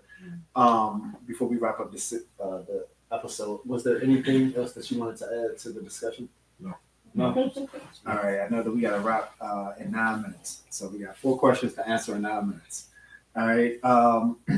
First question: how did this series impact you? I forget who I asked that question. Okay. Yeah. Go ahead, Lisa. It was the same answer I had last time. Just being mindful of the things that I was taught as a child and throughout my life, and not pushing it on my kids or the younger generation around me. Just treating each one like an individual, and just accommodating their needs and not doing it because that's what I was taught to do growing up. Like I was saying, sleep. Like they told me I can't sleep. They was like, naps now. Yes. They was like, you cannot sleep until everything is done, or sleeping, you're supposed to sleep. You sleep when you're dead. Like right now, you need to do everything you need to do. So I didn't believe in naps before and stuff because I just felt like it was for lazy people. Like you wake up in the morning, you wake up, you need to take care of your affairs, and then have the rest of the day to yourself. Not just sleep the day away, and then you wake up 2, 3 o'clock in the day, and you're like, oh, let me go wash my clothes. And it's just like, who washes their clothes 2 o'clock? I would get mad. One of y'all tell me right now you wash clothes 2 o'clock for the daytime. It's supposed to be done in the morning. So I'm just being mindful. She's supposed to be.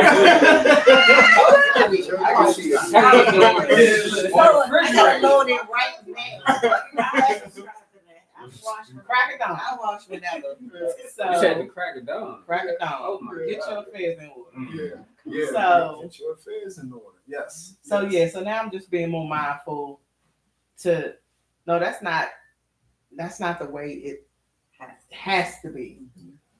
So just being more mindful how things I was taught and how it may affect others, or stop being one minded, just be open minded around situations and sorts. And that's healing, allowing yourself in different spaces. Not so much construct. Wash Second your clothes in the morning. Walking away with wash your clothes in the morning. What I heard you say is, and you're okay with that. All right, second question, which is for Raquel, our in-house resident viewer. Could you see this series, Black Folks Stop Dating Until You've Done the Work to Heal Yourself? Could you see this series being beneficial to adolescents and teenagers? Yes, I can. As a parent. And how old is Kirsten? Kirsten's 8 And and Amon is 4. Okay. And Kirsten's a girl and Amon is a boy. And this gender stuff is real, especially, we live with my parents. So my father is very strict on boys don't do this, boys don't do that. And Kirsten, having her genetic disorder, she's been through a lot of trauma physically. And, that leads into other traumas. So her doing the work, to heal from her childhood is going to be very important. Yeah. So, yes, absolutely. Yeah, send them over to Full Mick Nation. Check it out.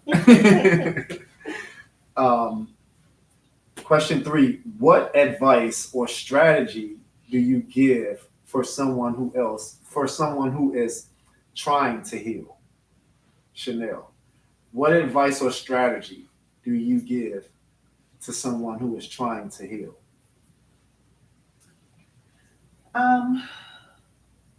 I would say journal. Start with that, or something expressive to get out what it is that you're trying to get out. For me, journaling has helped a lot because sometimes you don't necessarily know the words to express. Even if you go to therapy, sometimes you don't know what to say, right? And so writing it out can kind of get it off of your head. And I would start there. And of course, I pray. I need to do better with meditation, but yeah, I would say journaling, prayer, and therapy for sure, because it helps in all aspects. That's the advice I would give.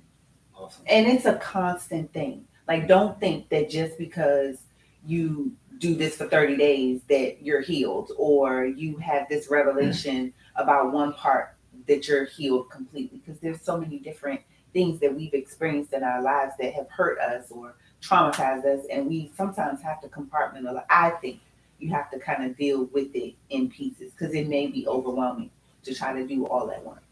That's what I was going to say. Be kind and compassionate and patient with yourself when you are going through the healing process, because healing is messy. Healing is very uncomfortable, and healing can hurt, especially when you really starting to uncover the things that we have done everything and all things to not deal with. So being kind, be compassionate, and being patient with yourself during the process would be the thing I would add to that. Absolutely. Thank you. And the last question with 4 minutes left. Shanita, what instance helped you identify that you needed to heal? was there anything in particular that made you realize, yo, I need to heal? Well, because I feel like this is my life's work, you know, I'm constantly healing. I did come to a point where I felt like I'm healed. I did the work. I've reached the end goal. I'm healed. But the instance for me is there's always these awakenings and different perspectives of people that, hey, trigger you to make you feel like, okay, I can do a little bit more work in that area. And even my son, he's a constant reminder on, you know, for me to always continue to heal those things that lie dormant, you know, that you don't feel like you even need to touch on. But for this series in general, it's just to be able to see different perspectives. It was such a rich experience to sit with women that are all on the same page about healing themselves, and to come behind the men that was, you know, that was all into having open and vulnerable conversations. That was so encouraging and allowed me to open up more and even explore more of what other areas I do need to touch on with my healing. So yeah. Awesome. Well, there you go. You have it with Mick on the Move live with his co-host from the series Black Men and Women Stop Dating Until You've Done the Work to Heal Yourselves. All right. Thank you for checking us out. We see you for season 3. Peace. Doozies. I am not okay with your shirt. I am not okay with your shirt. I think you're height shaming me. You make me feel bad. Make me like, am I done now because I'm tall? Is that